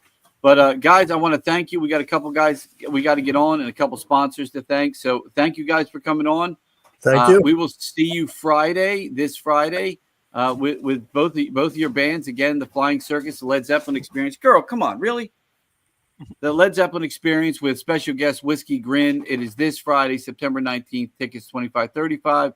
Show starts at 8. Doors open at 7. My dog is literally going crazy over here with her toys. She's throwing them at me now. She wants me to play so bad. I'll play when I'm done, baby. I'll play when I'm done. I love you. All right, guys. Have a great night, guys. I love you both, man. Take care, guys. We'll see you Friday, guys. Yes, sir. You got it. Take care. Real quick before we get our next guest on this, if he's still there, Steve, I saw him for a second there. We want to thank, of course, the Michael Kelly Guitars, Michael Kelly Guitar Company. One of our sponsors, michaelkellyguitars.com. I lost the read for that. Oh, you got it? You want to hit like 2 of those real quick, and then we'll move on? Each Michael Kelly guitar is meticulously crafted by skilled artisans who ensure that every detail from the body shape to the finish exceeds industry standards. You'll feel the difference in every strum. Stand out with unique features like our distinctive body shapes, stunning wood selections, and innovative electronics. Michael Kelly guitars are designed to inspire your creativity and elevate your sound. Choose a Michael Kelly guitars and experience the perfect blend of quality, innovation, and value. Play with passion, play with purpose. Play a Michael Kelly guitar today. Excellent, excellent. And then one more sponsor, if we'll just play their clip there. Yeah. That is Calm. Calm is a herbal supplement that I've been taking. If you go online to calm.com or you follow them on Facebook, you'll see an interview with me where I talk about some of my stuff I've been through in the military. There's also a couple commercials he's running out there with me on them as well. It's feelcalm.com. Do you want to just play their little video, Steve, real quick? Yeah, absolutely. Here we go. This episode is sponsored by Calm. If anxiety and meds have been running your life, there's finally another. Whoa, what happened there? That stopped, but I can still see. I can see your. Yeah. Why did that just change? Hold on. Well, that is feelcalm.com. It's a fantastic herbal supplement that helps with it's for mood, euphoria, mental balance, focus, emotional regulation. We've had some of our listeners use some free samples we've been giving out, and every single one of them has said nothing but amazing things about this product. And James, the person that's put it together, we'll have him back on maybe in a few weeks or so. But it's feelcalm.com. Use the promo code. You can't see it there. The Landis thing's going by, but there's a promo code. There it is. The Landis, promo code The Landis, and you get 25% off. Do yourself a favor. It really works. It's a great product. A lot of I've been telling a lot of vets that I know about it that are suffering from PTSD and that are on medications that the VA gives you. This is an herbal supplement. It is nothing but hemp. There is nothing else in it. It's just the way it's heated and cooled to get what do you call them in there, Steve? Microcarbons in there, whatever they call them. I don't know. No, not terpene. There's something they call them something in there. But, oh shit, I forgot. Whatever it is to wake up something that helps you, but it really does work. And I implore you to go on and try the Calm, feelcalm.com. And I saw our next guy on, and I was going to tell you, Steve, you can introduce him, but he disappeared again. Yeah, I think he's there. There he is. There he is. I have a little quick promo here. Oh, we got a promo. So this Saturday's show, Steve, you want to go ahead and go do your thing, brother. Yeah, I'll let it run, and we'll bring him in. Here we go.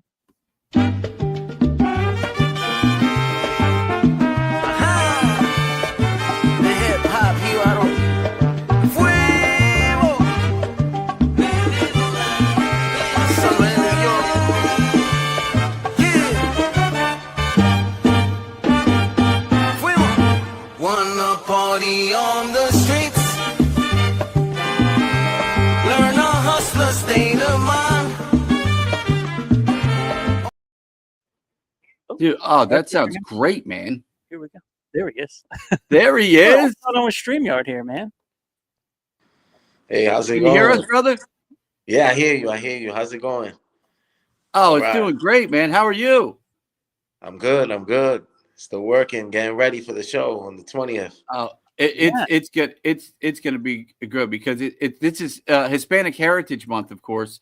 And having you guys in, this is going to be a great show. It's a free show too for everyone. Hey, look, man, this is a free night of music that is put together by some sponsors within the city, some different businesses, which they'll be highlighted on the screen, so everyone will see who put in money to put on this free show. Again, this is one of the things that we pride ourselves with here in Violent is the Hispanic heritage here. It's a lot of Puerto Ricans in this area. And, we have a Latin night every Saturday. And, it's just so much great Hispanic food that can be found in this area. And I think this is going to be a really great show, man. I'm excited to see you, brother. Oh, man.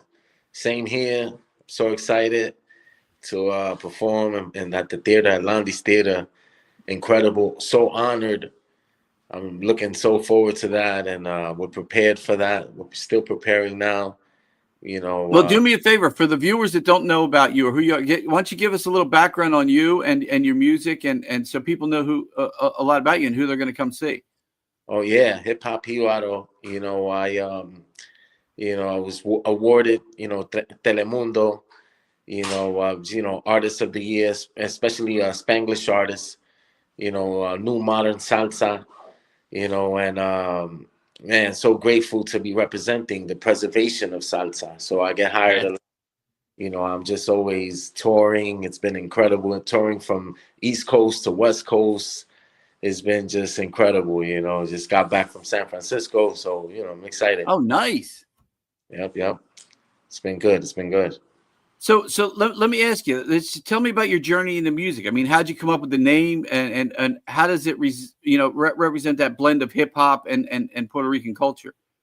Yeah. So, I was raised a hip hopper because I'm from Brooklyn, from New York. And I was raised, my dad is a salsero, which he was, he's a conguero. He plays congas, percussion. Oh, nice. So I was raised in the orchestra, always seeing the band. So I always wanted to mix the two. And when I was finally able to do that, I did it, and it's been incredible. Been touring since. We just been on the road, hitting North Carolina, Virginia. We just hit Richmond, Virginia, and Manassas, Virginia. It was just incredible. We just to be doing this, what we love, like representing salsa, is having people dancing. It's just all about entertainment, moving the crowd participation. It's just been so much fun. And that's what, I don't know if you heard any of the guys before you, but these guys have played here before, and they can tell you, you're coming to a place that has crazy lights and video and sound. Oh yeah, it's one of those places where it's going to make this one hell of a night for everyone, man. It's going to be a lot of fun, dude. I'm excited because I think Steve and I, with lights and video, we're going to have a blast playing with you, man. It's going to be fun. Yeah, so excited. Have the whole orchestra, coming out. I can't wait, man. This is going to be fun. Yep, some Spanglish salsa, New Yorican salsa, some sabor. It's gonna be great. So tell me about some of your influences. So who are some people that influenced you growing up that got you into loving music and performing? I don't know. I love Michael Jackson. We all do. Yep. Yeah, I'm a New Yorican. So I was very into Michael Jackson. But as far as salsa, so many have always inspired me. I have so many that I can say, and that I was raised around. I was raised around them. I actually seen them in person. Doing that, I was like, oh man, I know I can make it happen one day myself. And just to believe, always believe.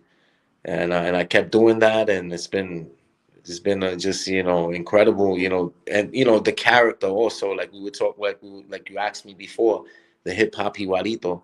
That was like, I created the character, so now we're based on the character, the HipHop Jibarito, which means like, our culture, from the island, the campo, from the farm, that, but with the city music mixed with that modern city music, so we're blending both, to preserve salsa, so that the youngsters love it and get familiar with it, you know.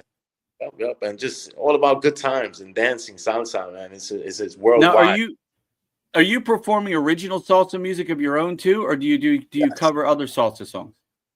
Well, no, they're all my originals, but oh, nice. I do remix records, but okay, remix them. I'm singing the songs in English, so everything the song says, like in Spanish, I say it exactly in English. I rewrote them in English. So, so it's pretty cool, singing them in English or Spanglish, I would flip it like that. It's pretty cool, man. So, see, I like that because what it does is it brings your culture in with other cultures. And that's what makes us diverse and makes us, one. You get, I honestly, I hate the word diversity. I fucking hate that word, man. I like unity. And I think what you're doing, but that's creating unity. You know what I mean? That's what you're doing. Yes. You're saying, let me do Spanglish. Let everyone enjoy what I do. So we're all one person. You know what I mean? I love that, man. I think that is Dude, I It's applaud so you for cool. that. It's so cool.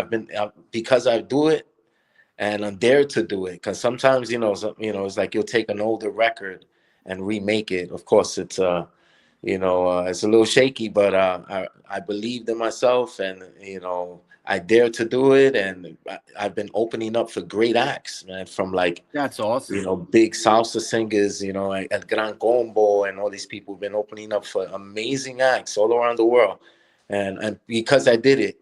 So yeah, so September 20th, I can't wait to bring it out to Violin. I'm so excited.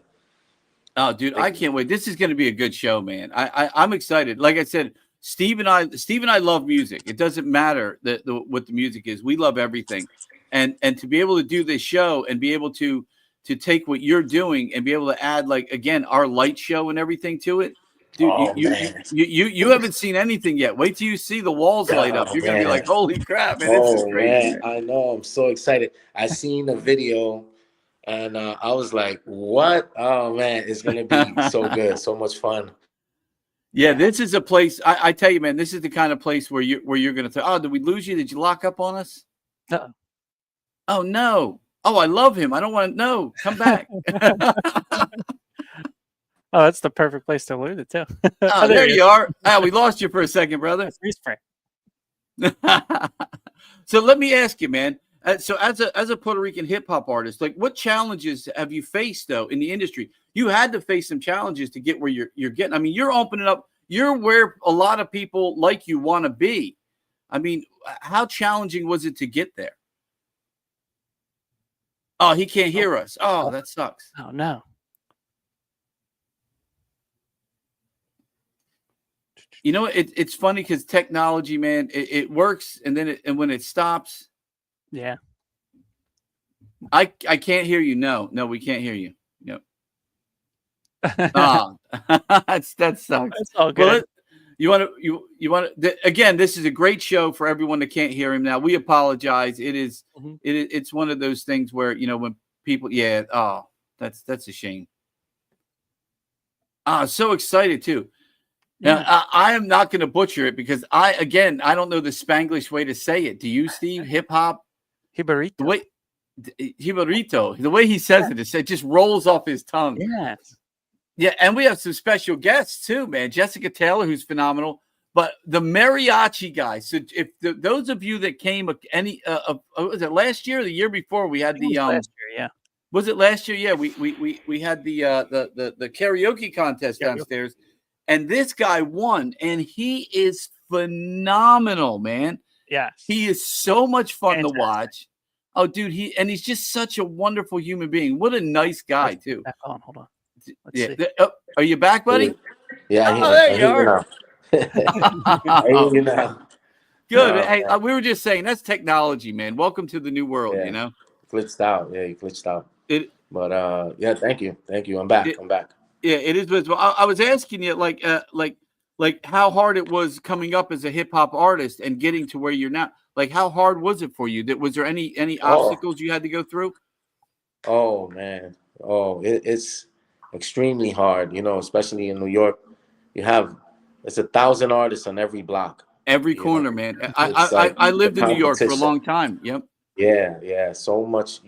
So that's how I created my hip hop Jibarito. I had to create something that's gonna be like, it's like, this guy's good, this guy's good, this guy's great, but this guy's the best. You had to be that guy. So you had to create, something that's like the best. And hey, I'm so honored to be performing, to be hired.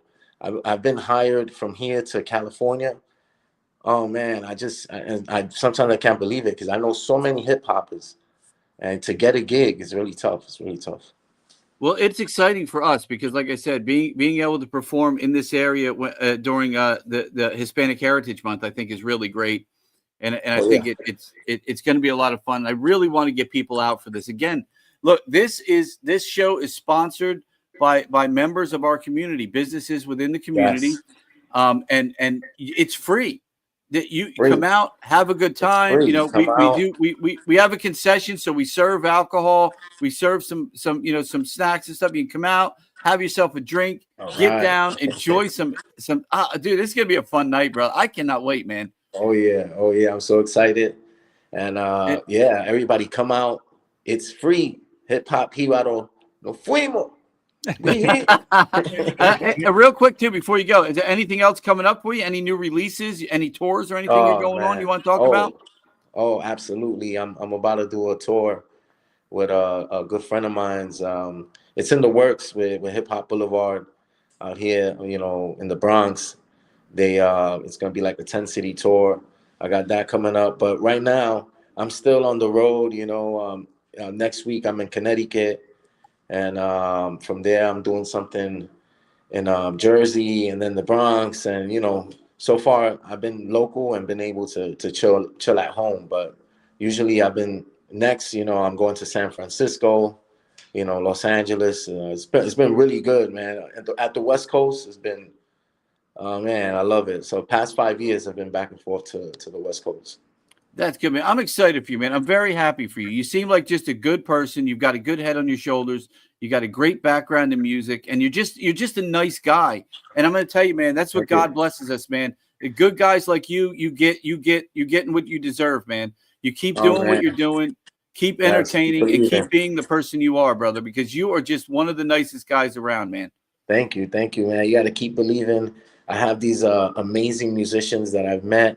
Some I've met just from the street, and I just love the way they play. And I was like, man, come roll with me, and I believe giving opportunities. So when I get an opportunity, it's important to give others. That's great, man. And that's the way you got to do it. And that's how you get where you get. And that's why you're the person you are. And I'm gonna tell you, man. I told Steve, man, I'm excited because I love the music. I just love the way that the salsa music makes you feel. And I'm excited to do all the lights and the craziness, to go with this. It's going to be a lot of fun, man. It's going to be a lot of fun. Oh, yeah. I got some people coming, so it's going to be nice. The salsa makes you move always. I was born and raised in that. Yeah, and I love it. Steve will tell you, we move every Saturday night here. We have a club upstairs, and it is salsa. It is just nonstop Latin nights, and the music is just. I'm particular to the Gasolina song. That's my song every time it comes on. But you know what I mean? Yeah, I love that song, man. But it's one of I just love the music. I love the culture, and we live in a great area again where where the food, the Puerto Rican food you can get around here and the places you can eat. It's a great Hispanic area. And again, to be able to, be here for Hispanic Heritage Month and have you here is a blessing to us. Oh man, looking forward. And we can't wait to see you, brother. Thank you so much. Looking forward. And I gotta stop by a few of those places. Check out the food. Yeah, absolutely. What's the one, Steve? What's the one that's right behind us? Like Downtown Grocery and Deli. It's literally called Downtown Grocery and Deli, man. Right. The Pataleo's there. Oh man, the food there is great, man. The rice and it's so good, man. The food's so good. It is, man. All right, man. I'll check it out. All right, hell yeah, brother. Again, good. We cannot wait to see you in person this Saturday and get to meet you and get this show set up and ready to roll, brother. This Saturday, September 20th, HipHop Jibarito live. No fuimos. We here. I love it. Look, brother. Yeah, hey, look, man, you have a good night, and hey, look, safe travels getting here, all right? God bless, brother. Yes. We'll see you when you get here. God bless. Thank you so much. Appreciate you guys. You too, brother. Take care. All right. I love him, man. I love him, dude. He's such a great guy, man. Yeah. It's going to be a lot of fun. That's going to be a fun show, man. And again, it's free. You don't have to pay. Come out, enjoy. Look, first of all, you're going to see what we're talking about with the sound here. You're going to see what we're talking about with the lights. You're going to get some amazing salsa, hip-hop salsa music. Dude, I love, again, like when he said he's doing the Spanglish. Mm-hmm. I love that because that's what we need in this country. We need the unity. We got to stop with the diversity. We got to start becoming unified. And that's how you become unified. You do a show that everyone can enjoy. And that's what you want. You want everyone to be able to come out and enjoy this because if you haven't listened to salsa music, and Steve, you and I now for years now we work with it every week.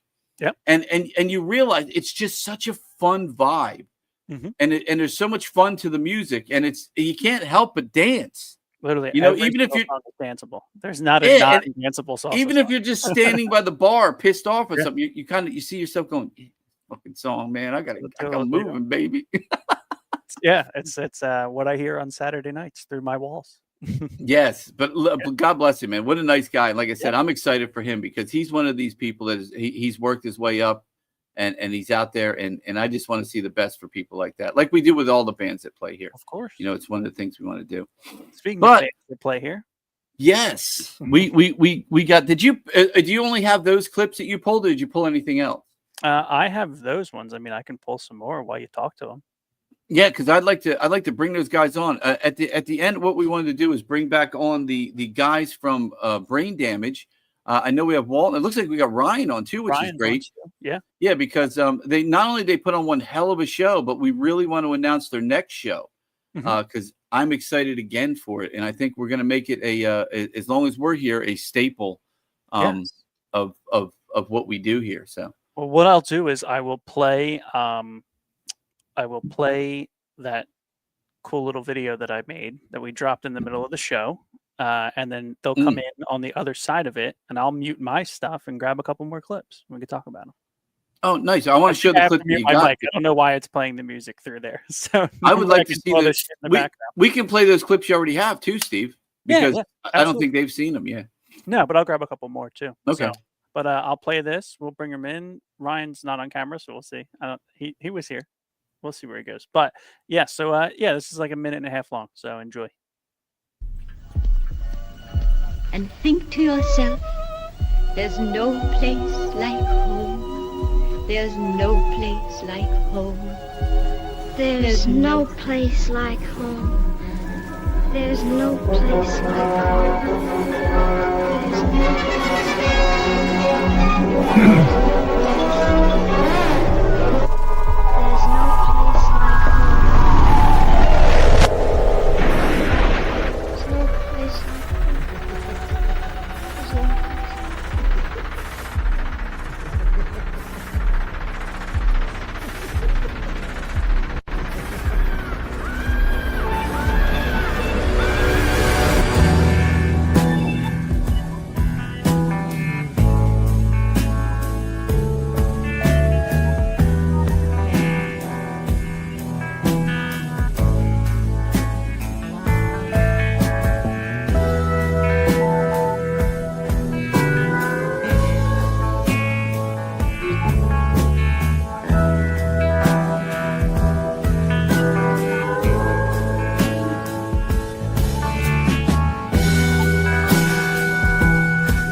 What's up, brother? Hi, man. How are you, my friend? Doing good, man. Doing good. Oh, and there he is. What's going on? What's up, Ryan? Let's go, dude, man. I'm still, you know, we're all still talking about the show this weekend. You guys did. Oh, I'm sorry about that, Ryan. That was my fault. I hit a button there. Steve is off pulling a couple more clips because we definitely want to, you know, show you guys a couple of the clips that we were showing earlier about the show because we're still blown away. It was such a great show. And Steve, I can hear it. What? Yes, I can completely hear it. Yeah, I don't know, man, but it's playing. Anyway, it unmuted me when it brought it back in. That's why. Yeah, that's I'll unmute myself. Hi guys, by the way. Hey, it's Adam Steve. There he is. Editing live on the air. So I'll see you in a second. Yeah, he's trying to pull another clip or two, but I really want to talk before we get to that about this dark side of the rainbow. Some people call it Dark Side of Oz. I mean, it's got a few different names. Yep. We've all you got the Dark Side of the Door. Yep. But it's one of those things where it was always this, you know, internet thing. I remember the first time, I forget what the book was. I bought a book on Pink Floyd, and it was one of those books that talks about all the oddities of Pink Floyd and some of the parts of the records and things that, you know, you didn't know a lot. And it brought this up, and it was a big thing I'd heard of, but not that I'm lazy, but dude, I just don't want to sit there and wait for the lion to roar and put my album on and do all that shit.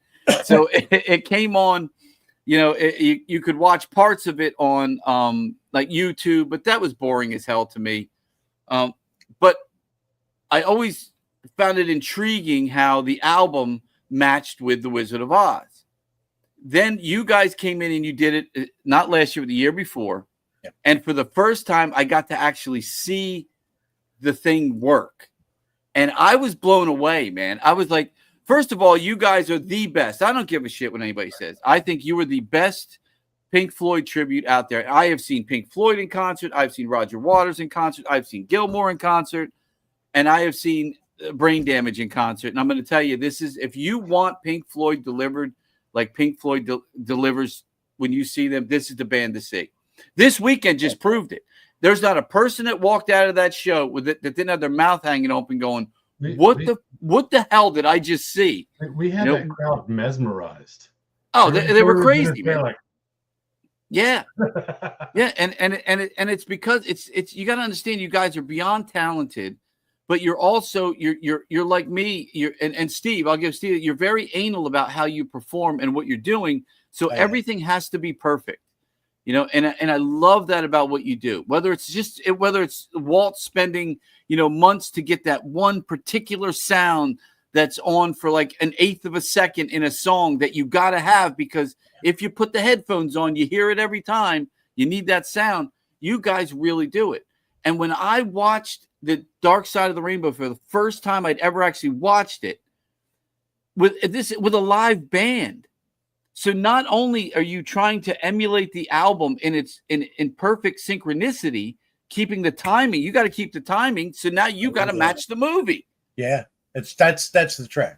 Yeah, and for the people that don't exactly right, the time. So if you were someone doing this at home, when the first side of the album was done, you had to stop everything, and Paul, you had to flip the album over, start them.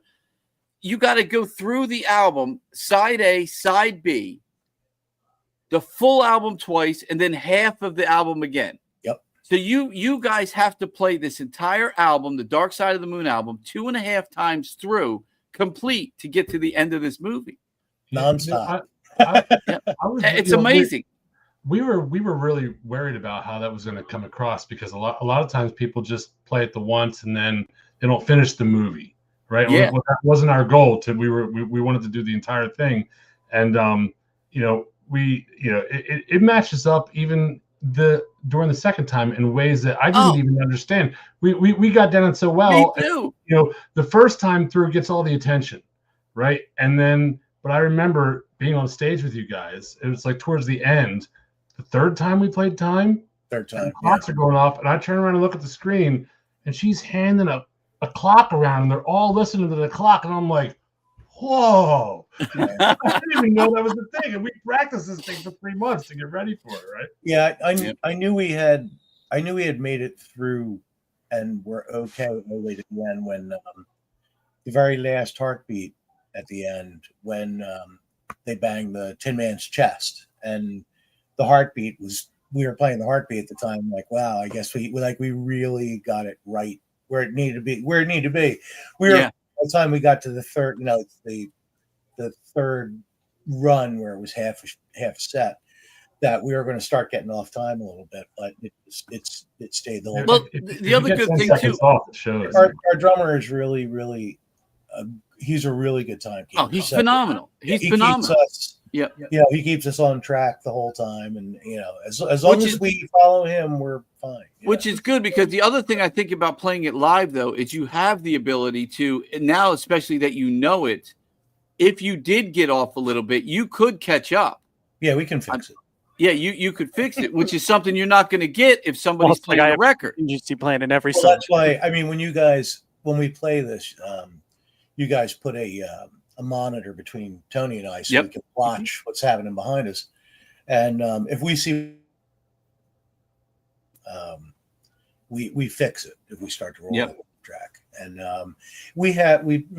there's several spots where Elvira Gulch comes in riding the bike is the beginning of time. And, that sample, if we see that we're a little ahead or a little behind, I just have to trigger that time sample at that spot, and then we're back on track again for whatever amount of time. So there's a few spots where we can do things. Great Gig in the Sky, you can stretch or expand a little bit at the very end to get yourself back in sync. There's a lot of little tricky things that we do to get it back on track if we're off. But generally speaking, we were we were totally on track to the whole thing. But as I was watching videos, I didn't really have to do a lot of meddling. But Steve and I were looking at each other like going, dude, how is this making sense? It was rough. I mean, we were surprised when I watched it, because I have, unfortunately, my video camera, which I don't use anymore, died after like the first run.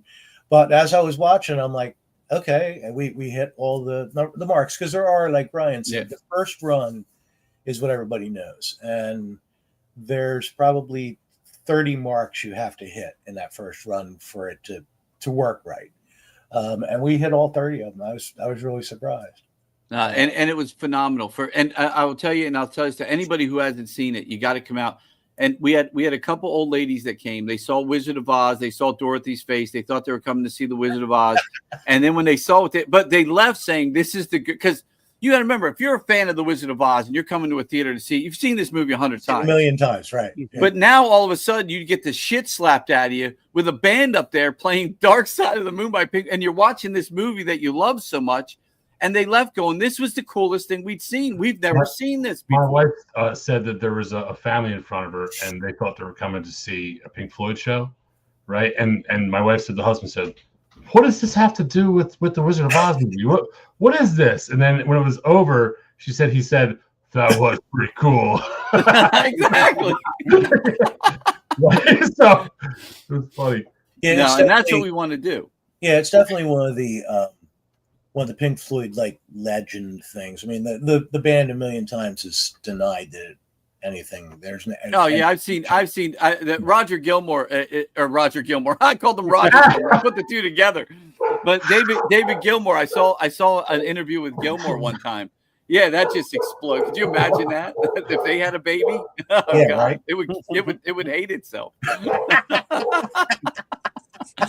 But I watched David Gilmour's interview about it a few times, and he's been asked a few times, and he always just has that same smile on his face. Like, he always, he's like, dude, come on, man. And you never know with Gilmore when he does that. Like, you know, did he really know or not? Exactly. He's got a way about him. He's a great dude, man. He's just a good human being. He's just a great person. Yeah. Yeah, he's a great person, man. And the way he is, and his daughter is like a killer guitar player, man. Absolutely. Yeah. One of my favorite. The meme just showed up the other day. There's a hysterical meme out there that has his daughter when she was younger, and she looks exactly like what he looked like when he was young. I mean, which is scary. Straight hair, and she's got the Blackie guitar in her hand, and he's reaching over, like showing her something. It says, when you're just trying to play your guitar, but your dad's that guy from Pink Floyd. I saw that. I have to be up every time I see it, because the look on her face is like, come on, I saw it. It's crazy because I saw something with The Rock's daughter today, and she's like in her 30s, and she still looks like The Rock. So that's sad. She looks like The Rock with a wig on. I was like, what the hell is that? But no, man. So we are so excited about this, but we don't have a lot of time left. So what I wanted to do, just for the hell of it, is just talk about this show this weekend, because you guys killed it, man. Thank you. You blew us away. You gave us some new stuff, like Steve was saying, from Division Bell, and of course from with Not Now John, and that the Final Cut, that was just one of those records that just never got any real due, and I love that you guys did it, and I liked it because I love a little bit of a mix, of something different, and I felt like that second set of hits was just something. It was just like seeing you guys for the first time again. We tried to. It really was. We tried to cover every. We tried, and Larry and I were talking about this afternoon. We try to hit everything from the old Syd Barrett stuff all the way to the most recent, to Division Bell. We don't do anything off of and won't, because there's really no point in it. But Endless River is it's atmospheric. There's not a song on there really that you could play that anybody would recognize. So for us, Division Bell is, thank you, Joe. But for us, Division Bell is like the end. But Division Bell and Momentary Lapse are incredibly difficult to do, more difficult than any of. What's cool, Greg? someone that comes to a lot of shows, came up to the stage with one of our white boxes from. Great chance. Yeah. Oh, I saw him. I saw him afterwards. Hey. I'm like, would you steal a box? He's like, yeah. Like, oh. Yeah, it was. We had a great time at the show, and that was cool. I happen to love Wish You Were Here, and this year we got to do it. We probably won't be playing it for several years now because there's no reason for us to do it in its entirety anymore. When you get a chance, look at the video I put up on. I did. And the beginning of the shine that lead that I start playing in the beginning, of the whole set, man, I was watching the video. It sounded so good in that room. Yeah, it does. Because he always tries to get all this reverb and all this thing. He always wants, even when he's playing clean notes, he wants it to sound like he's playing in a huge hall. And they did all these things to record it that way. So I could hear your sound man turn me up a little bit after I started it. And it was like, It sounded amazing. That's what's good about Bob. Is Bob understands music and he knows how to bring things in. And same with the girls in the back when they're supposed to be highlighted, he highlights them, and it brings out that almost album quality sound. Yeah. And remember, that's being recorded with a cell phone, man. Right. Imagine what it sounded like to the people that were in that room. It was funny. Adam, and I'll just quick shout out to him. Adam, our light guy from Adam Bliss. Yes.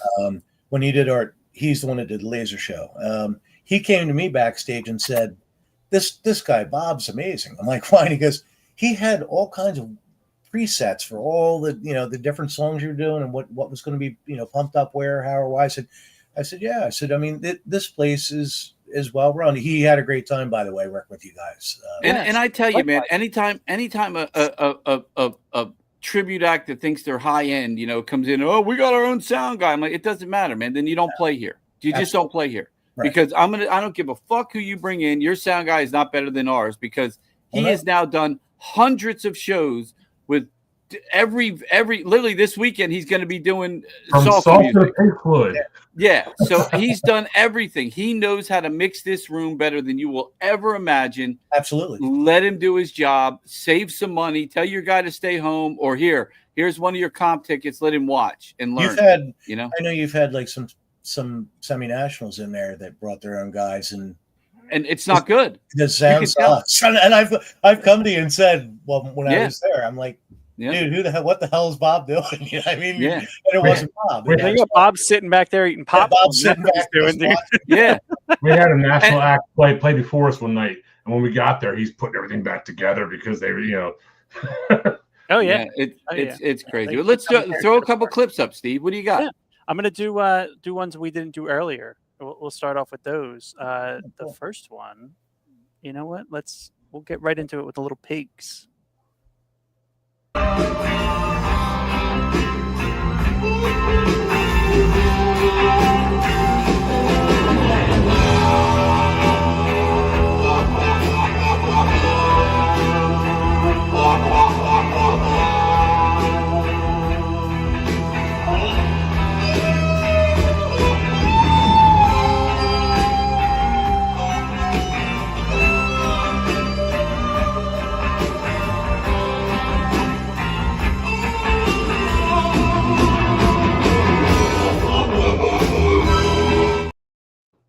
Yeah, and I got to tell you something that was cool about that, Walt, and I don't think you knew this, but one of the things about this screen, the way it's pixelated, and it with the smoke in front of it, a lot of things look 3D. Yes. And that pig looked like it could have actually been floating. People think that I bought tickets for my neighbors because they will bust my chops when you didn't tell us I didn't get them tickets for the wall, and they didn't know we were playing the wall. And I said, oh, sorry. I said, well, I'll get your tickets for this. And one of them wrote to me and said, the flying pig was amazing. And I always laugh because I'm like, that was just a video of the pig. But I hear that a lot. That it looks if you floated that in from the side and made it go up and go, people would think it's real. The problem is not hallucinogenics that people are on. Yeah, exactly. But it's crazy. We get that all the time. When we get a good amount of fog, it really looks like the screen is going, and the logo is popping out, and the pig was just perfect. It literally looked like it was floating. Wow. We're going to hopefully by we want to set something up with you to do like a regular show in September next year. I'll talk to you about that. Yep. But hopefully we'll have a full-on replacement for Frank. Look, I had fun flying Frank. I spent a week getting him to fly. Replacement for Frank? Is this breaking news? I haven't heard any of this. It's Frank Jr. Frank Jr. Yeah, Frank's had his time. He's 20 years old, so it was due. But we can get better stuff now. He went out with a bang. I'll tell you what. Yeah, he did. He actually did. He popped. So yeah, I don't know how he lasted as long as he did. He went from gracefully. We had him. We flew him for several years, and then we had a break in the band for about a year where I was doing an '80s tribute band with a couple of the guys in the band, and I actually gave it to my stepson who passed now, but he owned a barbecue restaurant. And he used to fly it over his barbecue restaurant. Oh, wow. That's cool. We took it back and we started using it again. So it really saw a lot of activity. There's an awesome last time a couple years ago we did the Landis, we were flying Frank, and the whole room is pink, and someone took a picture. There's a spotlight on Frank, and there's a huge shadow of the pink. Oh yes, I love that shot. That's yep, I love that shot. Yep, perfect shot. Yeah, I love that picture. Well, Frank is in our podcast office, and what we're doing, we're trying to. Steve and I have had these ideas what we want to do, and we want to create like a stage in there and redo some things. And what we want to do is we want to fill him with foam, his head, and have him in the corner, so he is like the corner of the stage. Yeah, so that's kind of the idea. Yeah. We're definitely going to be able to. I mean, when we bought that, we ordered that from Germany actually, and it had to be custom made. It was 20 years ago. They didn't, you didn't have team these things now. But I can get online now, and there's 70 places that'll sell me one that's twice the size, much better material. It's designed to be flown for like half the price. We paid like $2,000 for that, I think, and I can get them for like $600 now. So we will definitely, we'll definitely be doing that for the next. What else you got, Steve? Let's do a little astronomy on this one. Oh yes, another one.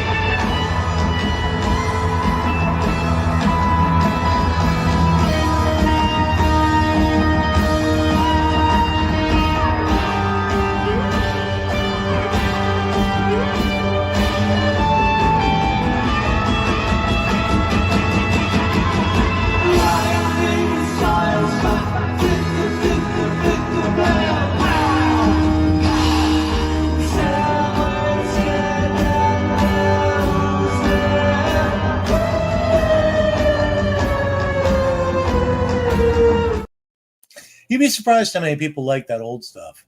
Oh, I love it. Yeah, yep. Even if you never heard that song before, you're like, this is a good song while you're listening to it. It's a great song, yeah.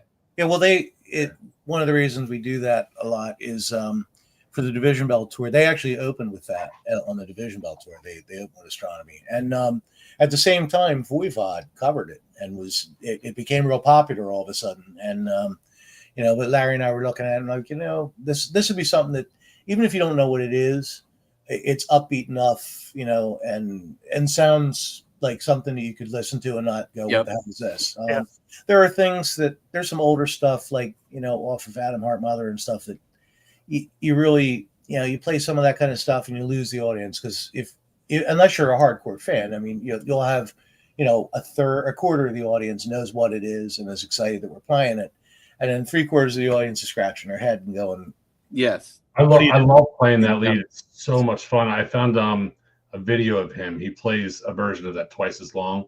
So I learned exactly what he does, half of it, and that's what we play. So it's I love those notes. Yeah, it's we like to do the like I said, we try to keep the people with the old stuff happy, and because there are, oddly enough, I mean, there are actually people out there that think Pink Floyd didn't exist after Syd Barrett. I mean, and there just is. Well, and there are people that think it didn't exist after Roger Waters. So so we try to cover everybody, make everybody happy. Play all the hits, but also Metallica still exists after the Black Album, just for the record.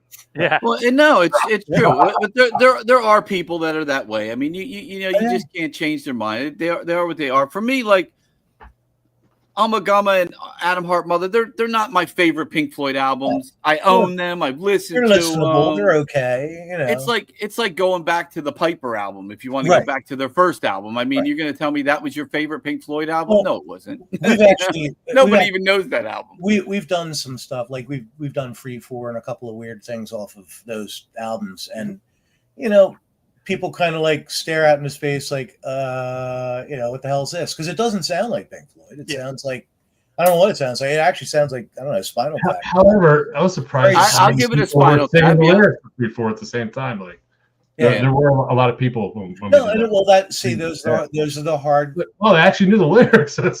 But for me, after metal, you became, it became the Pink Floyd that everyone liked. I mean. Right. Yeah. It's just one of those. I don't know. Adam Hart Mother. I love the cover.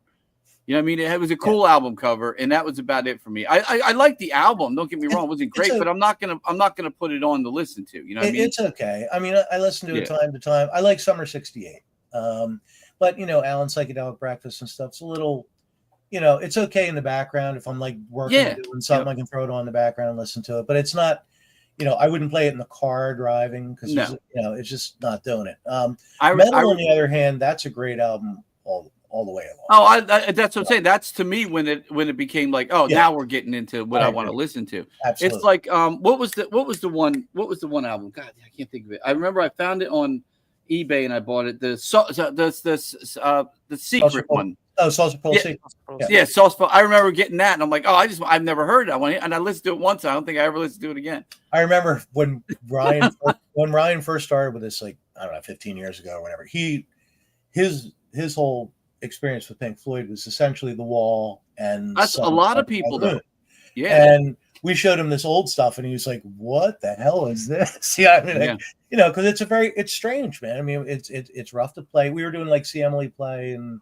Something like that. He's like, I don't even know what the hell this is. I said, yeah, I know. I said, this is the Sid Barrett stuff that, there's a whole segment of people that were really digging that, and, like I said, we try to we want everybody to be happy. Like, the hardcore fans will deal with the regular stuff that everybody hears all the time, have a cigar, blah, blah, blah.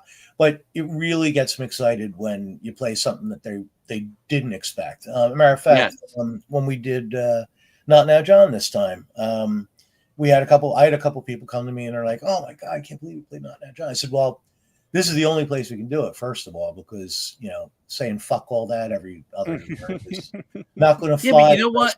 You know what I noticed is playing it live it's not as pronounced as it is on the record. Yeah, I agree. You know what I mean? So go back and watch the video if you haven't seen it yet, and watch that video of it, because you'll see it's not so pronounced. So it wasn't as bad as I think people think it is. No. But and it's just such a great song, and it's got such a great feel, and it's just like it's heavy. Yeah, I mean, one lead. Yeah, it's like let's call it what it is. It's leftover from The Wall. So I mean, that's the final cut. The whole album is leftover Wall shit. Yeah. Okay. So, that was just another piece of The Wall album. So if you like The Wall, you would like Final Cut. And but that's the one track that even if you didn't like the Final Cut, you probably like that. I mean, there's a video out there on MTV. It's been on the radio. People know what it is. I mean, Fletcher Memorial Hymn. We could do it live, but who wants to hear that? I mean, I'm not saying who wants to hear that, but the generic crowd out there that isn't familiar with it would respond well to Not Now John. They probably wouldn't to Fletcher Memorial Hymn. You know what I mean? Yeah. So right. That's how we start to gauge what we can throw in. Like even Division Bell, Keep Talking is upbeat enough, and there's a lot going on. It's interesting. People have heard it before. Everybody seems to, and we're actually surprised by this. Everybody likes On the Turning Away. We just started doing that, and Learning to Fly was the big song off of that album. But everybody seems exactly. But On the Turning Away, though, that's one of those songs that I think it's like a lot like we were talking about the last time you were on with Wish You Were Here. It's one of those songs that gives you a feeling. And you feel something. Everyone that listens to it feels something different from hearing it. You know what I mean? era for his lead tones is when he started to evolve. Oh, it's sick. It's sick. You have like 5 or 6 albums of his tones down, and then he starts to throw in some like an Electric Mistress, and along with he was experimenting with some different distortion pedals and stuff like that. And then there's like a lot of mix with chorus and the fuzz box and and all this reverb and of course 5/7 repeats and his delay. It's crazy. Yeah. I told you Ryan gets really deep into where the tone is. Well, that's his delays were always the thing too from the beginning. I mean, they're always different. There's this Gilmour delay Bible that someone made by looking at his digital version later and reading all of the millisecond timings on all his delays for all the songs they have ever played, and then gives gives the speed version for what they did in the studio. So it's like and you go some like time, the solo to Money is one delay. The second solo is a different delay setting. Yeah. Oh, you get a different vibe. So I've gone that deep and tried to really create exactly. It makes a difference when you listen. That's what creates the feel of the music, though, and I think that's the same thing when you listen to Wish You Were Here, and you get through the album and you get towards the end of the album, and you're listening to that 6-2-9. You're listening to that, and it's creating this weird feeling, and it's those delays.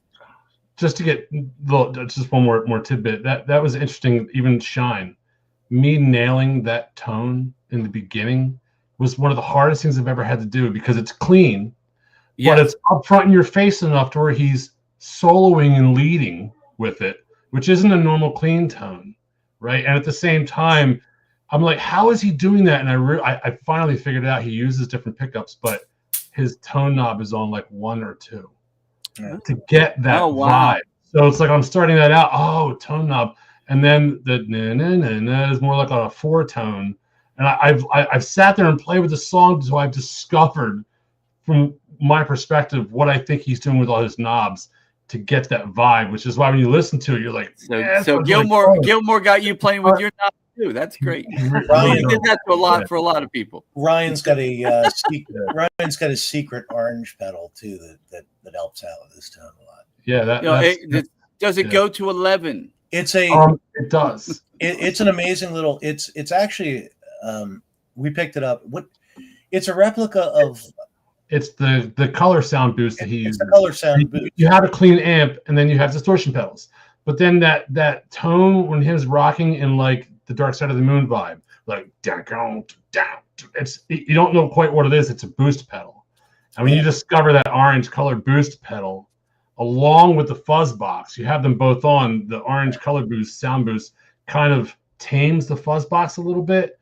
And kind of together gives you that prettiness that he uses to sing with, Yeah, it changed your. They're like $700. Yeah, and we're like, crap! I gotta spend $700. Well, but I'm driving home. Walt found some artist, some pedal artist. No, we found a guy that recreated it and made 2 of them, and he just wanted to sell one for $99. And you open it up, it's a work of art. It's probably nicer than the $700 one. This guy, the guy hand built a replica because all the schematics for all this stuff is out there. And he built the breadboard, and I'm telling you, Ryan and I took it apart, and I'm like, wow. I mean, this was not like a hack job. When you get like the beginning of Pigs, like it's not distortion; it's just a little bit more than clean. And it doesn't boost the signal either. It doesn't make it louder. It's almost like a BBE, which you guys know what BBE is. Yeah. So it almost operates like on a BBE level where you click it and all of a sudden the tone is like really better than it was. And because of the Helix that I use, which is all software, it's not really a real amp, right? But it allows me to recreate all those tones. But just adding that analog color boost even to my Helix, because I do, it makes it sound more like a real amp. Yeah. It really just like Well, it's funny because one of the things you said is one of the things I always thought, to me, that one of the reasons why I always thought, David Gilmour was one of the great guitar players of our time was he was one of the few guitar players that he was the other lead vocalist in guitar as well. Absolutely. Like his guitar is singing as well through the music, especially. And again, if you came up in your head, you came up loving The Wall, and you're listeing to The Wall, a lot of The Wall is that singing guitar. Yes. You know, and it's telling a story just like you would have done vocally. And it's just Gilmore is just one of a kind. Man. It's a very Larry and I have said that several times where his guitar leads, you can sing all of them in your head. But just like absolutely. The vocal, where other guitar players, I mean, their leads are really cool. That's really interesting. But Eddie Van Halen's leads or whatever, you can remember Dave's guitar leads note for note. I'll give you the one song that everyone knows. It's Comfortably Numb. Yeah. When you listen to it's I like can hear it right now. Yeah. That's what I mean. It is singing to you. That isn't just. I play note for note. I don't stray off on that at all. Like I really try to recreate exactly what's on the album because that's what people want to hear, right? Yep. Exactly. Because it's look, it was people bought the album and loved it for a reason. You know what I mean? Yeah. So why, don't reinvent the wheel. We don't do wheel 2.0. I mean, what exactly. Do what.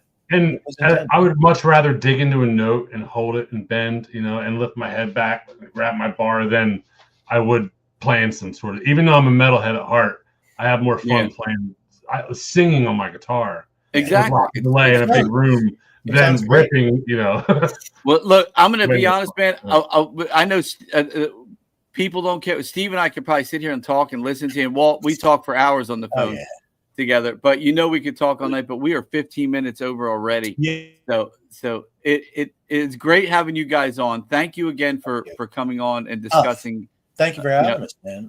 Maybe one of these, maybe before that November show is just you guys that weekend. So maybe we'll do a whole night. Maybe we will. We'll delve into, some of the older, because again, like nobody talks about a lot of the albums, man.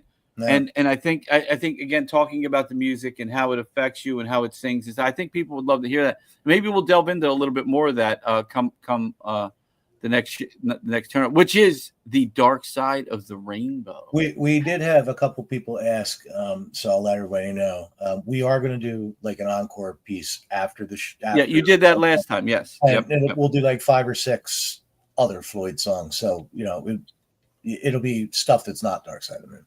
Yeah, a little encore at the end. Well, let me tell you, dude, when you're done watching the Dark Side of the Rainbow, dude, you're like, that was just one of the coolest fucking things I've ever seen. And by the way, before we go, we're that Saturday there's a Comic-Con in town. Yep. And we're going to talk about this again, and we're going to promote this. If you come dressed as a character, and you come in, you're going to get $5 off concessions. We'll put that out there, and we'll give a little something, maybe a ticket or something to them. Ticket for them. Mm-hmm. Yeah, we'll do something. I'm having them bring it up now. You should have them in like a week or so. What if I dress up as a character? Do I get? Well, no, you dress as long. Look, all I'm asking is dress up like Dorothy for us. Well, you know what? You can dress up like the Wicked Witch of the West because it's all black. So that you can okay. No, I want to have one rule. Please. We're only allowed to wear all black. That's what they did, right? So yeah, but you could do Dorothy in all black. Toto was black. Yeah, you could do Dorothy. When I want to be a rebel, I wear my black and white Vans. Yeah. Just to I let him go on that. Look, guys, like I said, we love you guys. Just like we were saying to the other guys before, man. It's like we become family with a lot of the bands. Yeah. And Walt, you and I have become very close over the years. Yeah, and Ryan, we love you, man. We do. And your son, when your son comes to the shows, you're just a great human being and such a talented guitar player. And it's a pleasure having you guys on our stage when you guys are there. So thank you so much, man. Thank you for having us, man. All right, gentlemen. Well, have a good night, and we will talk to you very soon. I'm sure, Walt, you and I will talk. Yeah, you and I will talk. Exactly, absolutely, brother. Ryan, have a good night, brother. It was great seeing you, my friend. Love you guys. See ya. Love you too. Take care. Love you guys. The Mets. There it is. Brain Damage, Dark Side of the Rainbow. It is 2 shows, November 14th and 15th. Performing a Dark Side of the Moon live to the Wizard of Oz film. It's going to be great, man. Well, we've seen it, and we know it's great. So you're going to love it. Tickets are just $30. That's it. Straight up, no taxes, no fees, the whole 9 yards. The Mets are up 8-2, man. Wow, they're actually winning. I know. I thought that the Phillies game was coming on at 7 for some reason. 10 o'clock. Because they had them on the video on this TBS pregame. It was the Phillies Dodgers as their background. So I was like, I thought it was. That's weird. I was like, maybe it's some weird fucking time zone thing. But no, it's 10 o'clock again. So It is what it is. But again, thank you, Steve. As always, man. What a great night. Great guys. Again, I love Walt, and I love his brother Larry. He's a phenomenal human being. Finally got to meet his wife this time. Yes. And Larry is just, again, the two of them are like brothers from another mother. So I love them. So, but let's wrap it up for tonight. Thank you for the people that stayed tuned, and for all those people that watched throughout the week. I hope you enjoyed the show. We got some great stuff coming up. It's going to be a great weekend. Thank you again to our sponsors. And I'm going to go watch I got to feed these dogs who are going nuts over here, and I'm going to watch the Phillies here. So, hell yes. Steve, have a good night, my good friend. And everyone, have a pleasant tomorrow. Thank you.